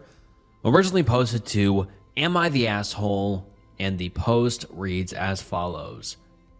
Hi Reddit, I'm honestly at a loss right now and need some outsider perspective. So my 27 female parents died in a car accident a few months ago. And now my sister, Lily, 18 female, is staying with me at my apartment. I love having Lily here. I didn't get to see her as much after I moved to the city where we're currently living and my job. It was a much smoother transition than I expected. I reintroduced her to my best friend Cole, 27 male, almost right away, and they seemed to get along fairly well. My sister's birthday was in July, and the night after it, she went to a new 18-plus club that opened in our area. I didn't think much of it, and just wanted her to be safe. After that night, Lily seemed more stressed, and I assumed it was because of her first year at college coming up. She's taken online courses for the first year, and just tried to give her advice on how to handle it. Yesterday, after Cole came over to drop off some brownies he had baked, my sister came up to me with tears in her eyes and admitted that she had bumped into Cole on the night after her birthday, and they ended up sleeping together. I was shocked, but from how sad and ashamed Lily seemed, I asked if Cole had taken advantage of her. Lily said no and that it was 100% consensual, but Cole asked her to keep it a secret. Lily didn't want to stress me out and was afraid of me being mad at her, but she couldn't hold it in much longer. After reassuring Lily that I wasn't mad at her and that she was completely right for telling me, I went to my room and angrily called Cole. I yelled at him over the phone and told him how creepy it was that he had intimacy with my freshly 18-year-old sister, and that he was way too old to be messing around with girls her age. We went back and forth for a bit before finally hanging up, and I went back to talking to Lily about this. Cole told his family and our mutual friends what happened. During the night and even this morning, I have been bombarded with texts from them saying that I was an ass for calling Cole creepy, and that since it was a consensual, intimate encounter with Lily being of age, it should not matter. I haven't shown Lily the texts. I don't want to make her feel worse than she already is. With how consistent everyone has been with calling me an a-hole, I'm wondering if I really am. So, am I the asshole for calling my best friend creepy for sleeping with my little sister? Edit. Yeah, I realize I made it sound like Cole and Lily only met after our parents' death, but she has known them before. Granted, they didn't talk much to my knowledge back then since she was a kid, and I didn't include her in what I was doing very often. Edit number 2, it's just Cole's mom, dad, and brother who are harassing me about this outside of our friends, and at this point, I think that he might have twisted the story for them to get this riled up over what I said. And now let's get into some of the top comments. One user says, generally, I'm going to assume any story where a bunch of people who barely know text you to berate you is a fake story. I also think it's weird that your supposed best friend has never met your family before. And the OP responds and says, he has. He's known Lily since she was 3. I'm also close with his family, and like I said, it's our mutual friend group yelling at me for what I said. And another user says, you said in the story that you had introduced him to her when she moved in with you. Anyway, yes, if this is real, and he has really known her since she was a child, then it's creepy. And the OP responds and says, I meant reintroduced since she hasn't seen him in a while. Like I said until now, I have not really seen my sister due to my job and be decently far from where I used to live with my parents and my sister. And someone else says, 100% creepy. Also, she just had a massively traumatic event happen. He also told her to lie to you knowing that she just lost her parents. Highly manipulative and weird. He isn't a good guy. Not the asshole. And someone replies and says, also adding it's creepy AF that he asked her to keep it a secret. What the hell? He knew exactly what he was doing. Cole is not your friend, OP, and you really need to look at your circle and question those who are defending him. And someone else says, why would his family get involved? I always question the post that the OP's phone blowing up. I don't know anyone or have family members who do something so ridiculous as blow up someone's phone, but obviously there are folks out there who have nothing better to do. And someone else says, not the asshole. Edit. To those who don't seem to get how creepy this is, let me break it down for you. This young woman just lost both of her parents in a traumatic accident and had her entire life upended by having to move in with her older sibling, which means she is not only traumatized, but extremely vulnerable. That's not even to mention that not only is the person she slept 9 years her senior, he is also a close and trusted family friend who is very close to her older sister, which puts him in a position of influence over her, a position which he used to get close to her and then slept with her, literally the day that she turned 18, which by the very definition of the word is manipulative. Was she legally an adult who was able to consensually choose to have intimacy with an older man? Yes. No one is questioning her right to choose. However, her being legally able to make that choice in no way changes the fact that he is a disgusting, manipulating predator who took advantage of his position of influence over a grieving teenager in order to manipulate her to have intimacy with him, literally the day she turned 18. That's not even to mention that he obviously knew what he was doing was creepy, or they would never have asked the younger sister to lie and hide it from the OP. Is it technically legal? Yes. Is it incredibly predatory behavior and extremely creepy to sleep with someone 9 years your junior, literally on the day they turn 18? Also, definitively yes. If one of my friends had done this to my little sister, I would be absolutely furious, and they would immediately find themselves removed from my circle permanently. And then we get an update a few days later, and let's get into it. The update reads, "Hey Reddit, these past 4 days have been busy, but I'm back with an update. To start off with, I ended up talking to Lily about what happened that night, and she ended up revealing that shortly after I reintroduced Cole to her, he began texting her, saying he wanted to help her grieve. Lily had told Cole about her plan to go to that club, and by the time Cole had shown up, she was decently tipsy. Lily had woken up in Cole's bed the next morning, and after he had woken up too, he told my sister to lie about what happened by saying she was at a friend's house because I would consider it to be a betrayal of my trust if I knew they slept together. After further discussion, Lily and I decided that grief counseling was best for her. Lily said that she regretted for not getting it at the start because, to her, that's what started this. As for Cole's family and our friends, I decided to ask them what they were told by in 2 separate group chats. I was right that he didn't tell them what actually happened. Both his family were under the expression that Cole and Lily had told me already what happened at first and that I seemed okay with it. But when Lily wanted to talk further, I blew up on him out of the blue. I told them what actually happened, and while Cole's family seemed hesitant to believe me, they'd said that they would talk to Cole. As for our parents, they believed me, and while some apologized, some were saying that it shouldn't have been an issue in the first place because my sister was legal, so I had to drop those people.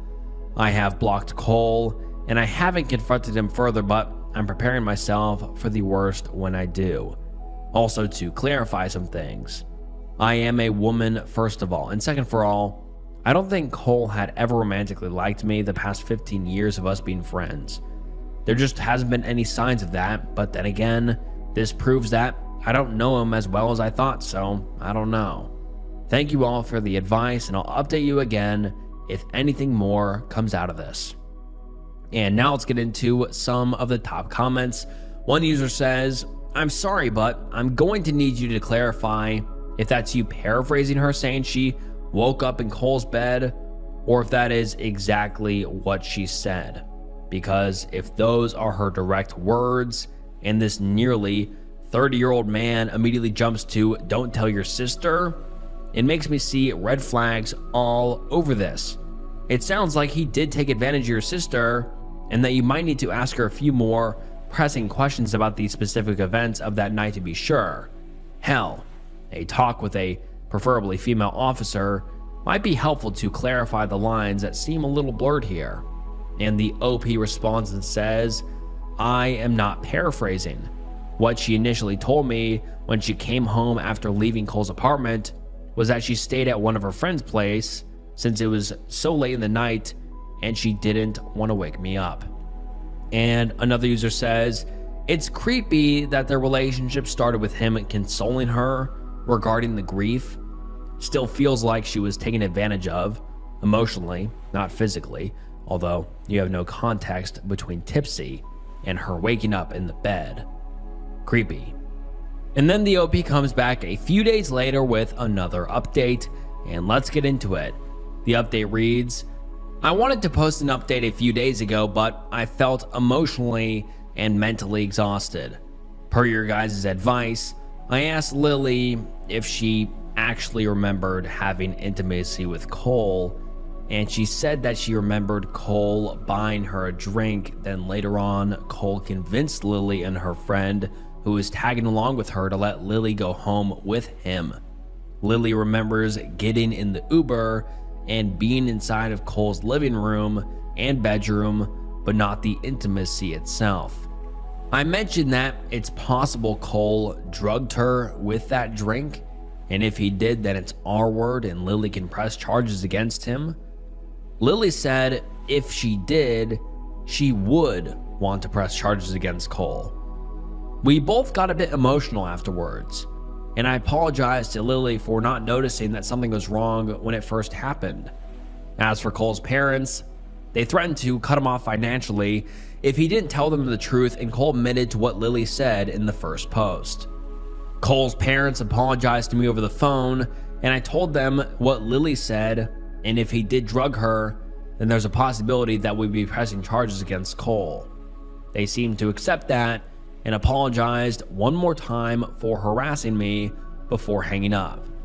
Also, while clearing my phone of Cole-related things, pictures, videos, calendar dates, etc., I remembered a time when he was picking me up for a concert when we were 18 or 19. He looked at my outfit when I got into the car and mentioned how easy it would be for someone at the concert for them to rip it off and take advantage of me.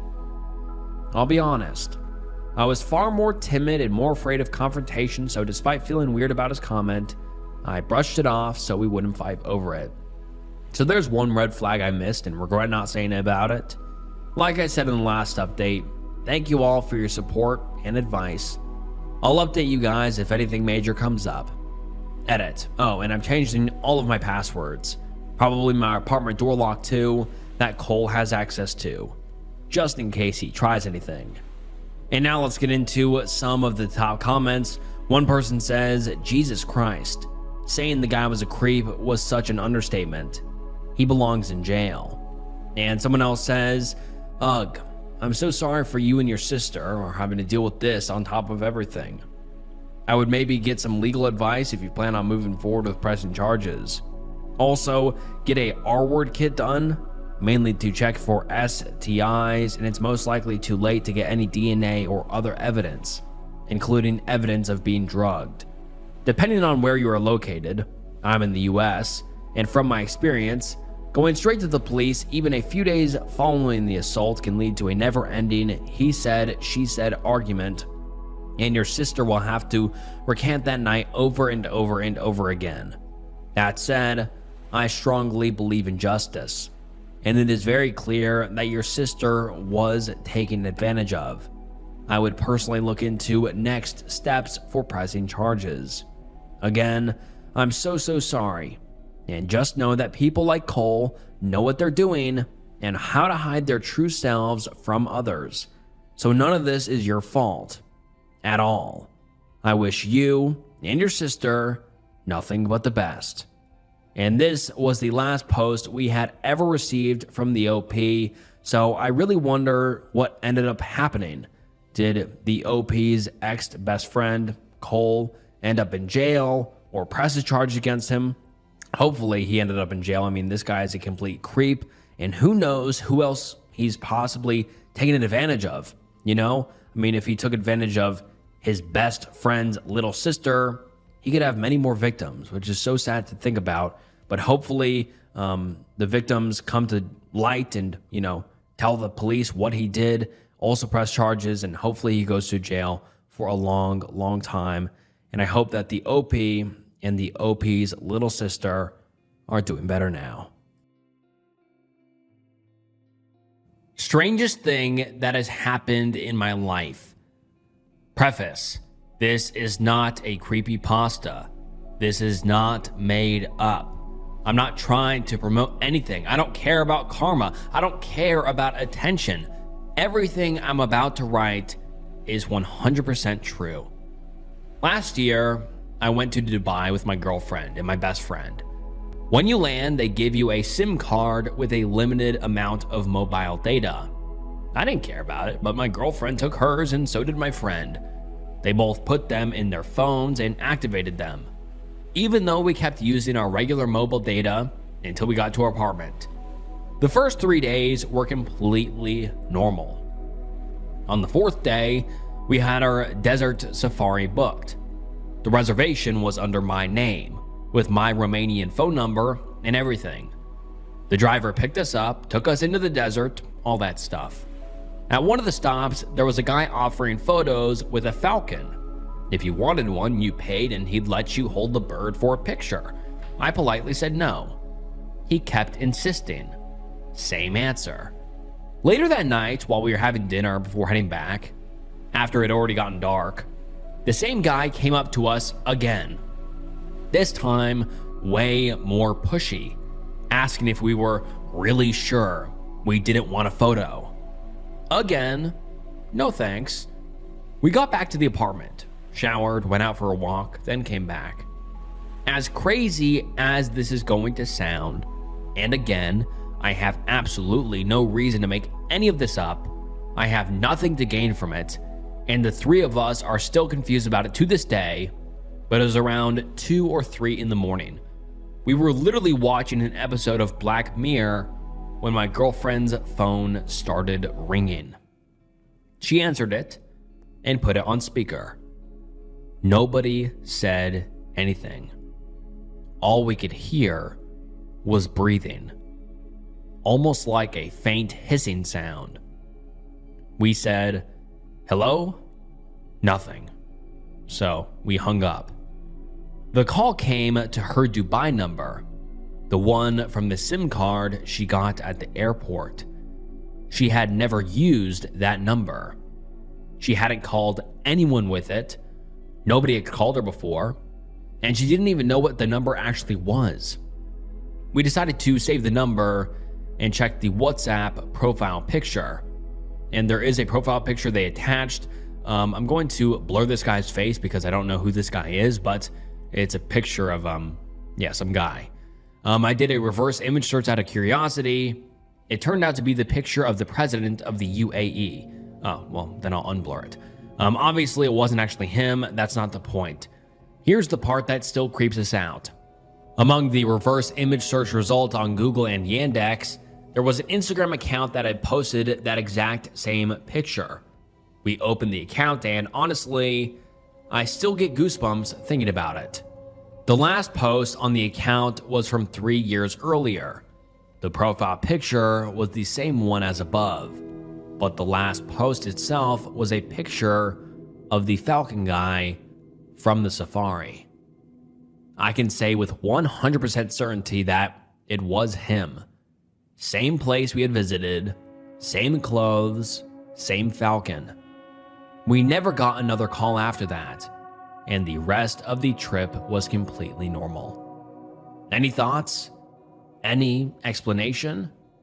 And now let's get into some of the top comments. One user says, maybe she'd dropped the package that the SIM came in. The phone number is often printed on it. And the OP says, no. This would have been plausible if the safari trip happened the first day, but it was on the 4th. We dressed casually. Totally different from the first that we landed, so no. Another person says, safari bookings, drivers, and camps share contact info aggressively for logistics, photo delivery, group chats, follow-ups, reviews, etc. Your reservation was under your name, but the driver picked you up. You were at the apartment. Passports get scanned for the SIM activation anyway. The ecosystem is leaky as hell. Many groups end up in vendor WhatsApps without realizing it. New tourist SIMs, the free/cheap DU, ones handed out on arrival, also hit spam lists or recycled contact lists extremely fast. It doesn't require hacking. It's just how the loose, commission-driven tourism machine operates. And the OP replies and says, I get what you say, very plausible, but we were staying in an Airbnb rented by someone private. No one at the accommodation asked for a passports/ID. Also, the safari trip was as well, without any passport/ID verification. The only thing where the SIM could be associated with their passport was indeed at the airport. But still not enough for the story. I don't know. Another user says, that does sound weird, but to be fair, I wonder if that's not a very commonly used picture amongst people in the region. So that you got called by a random number that happened to use that profile picture? Because when I Googled reverse searched it, I also get many random websites such as Facebook, X, and Instagram pages. Maybe the specific Instagram showed up in your reverse search results because that guy was in your vicinity? I think we need someone from the UAE to clarify if it's common to use that image as a profile picture. It's still a weird coincidence. Either way. And someone else says, OP has been offered a number of plausible scenarios, but seems determined to deny any of them. What answer do they want? Ghosts? Assassins? Ghost assassins? And someone else says, I think your Dubai number was leaked to the weirdo somewhere. And the OP replies and says, that's what I'm thinking, but how? Or just a pure coincidence? But I guess there is a bigger chance to win the lottery than this to happen. And another user says, it's simple. They were likely tracking your movements because your girlfriend is attractive and they knew her location constantly while in country and wanted to snoop on your browsing habits while in country. Why else would the Falcon guy show up randomly later and hassle you? He didn't expect her to be accompanied by others, and he's not accustomed to being told no, and only knows how to be aggressive to get his way. Still pissed and being denied, he did a creepy, heavy breathing phone call later in the middle of the night. It's definitely a good thing she was never out of your sight while you're visiting. People go missing all the time. Creepy indeed. Also, the whole Falcon photo thing was likely a ruse to get additional photos of each of you for a governmental database. People aren't always what they seem. Not wanting the sim and not wanting your photo taken, to them, it was fishy. And you're definitely a spy on a mission. And unfortunately, the OP has not updated us on what ended up happening or what the creepy phone call was or who the guy was or what happened. So I'm super sorry to leave you guys on a cliffhanger, but what do you guys think? I read every single comment, so comment down below what you guys think. Who do you think this guy is? Who made the phone call? How do they know where they are? And just what's the motive behind all of it? I'm interested to hear what you guys think.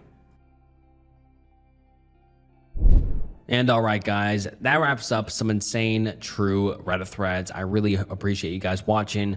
And this video was dark, depressing, and insane. Please leave your comments down below on what you thought about today's video. I read every single comment, so please comment down below. I appreciate all of the feedback, support, criticism, whatever. I just like reading your guys' comments. And like I said, thank you guys so much for watching. From the bottom of my heart, it means the world. Make sure you like the video and subscribe to the channel and follow my Instagram and follow me on Spotify. It really does help so much. And if you enjoyed this video, I'm sure you will enjoy some other videos on the channel. So go check out some other videos on the channel. And yeah, I just want to say once again, thank you guys so much for watching. And this was Snook, and I'll see you next time. Bye.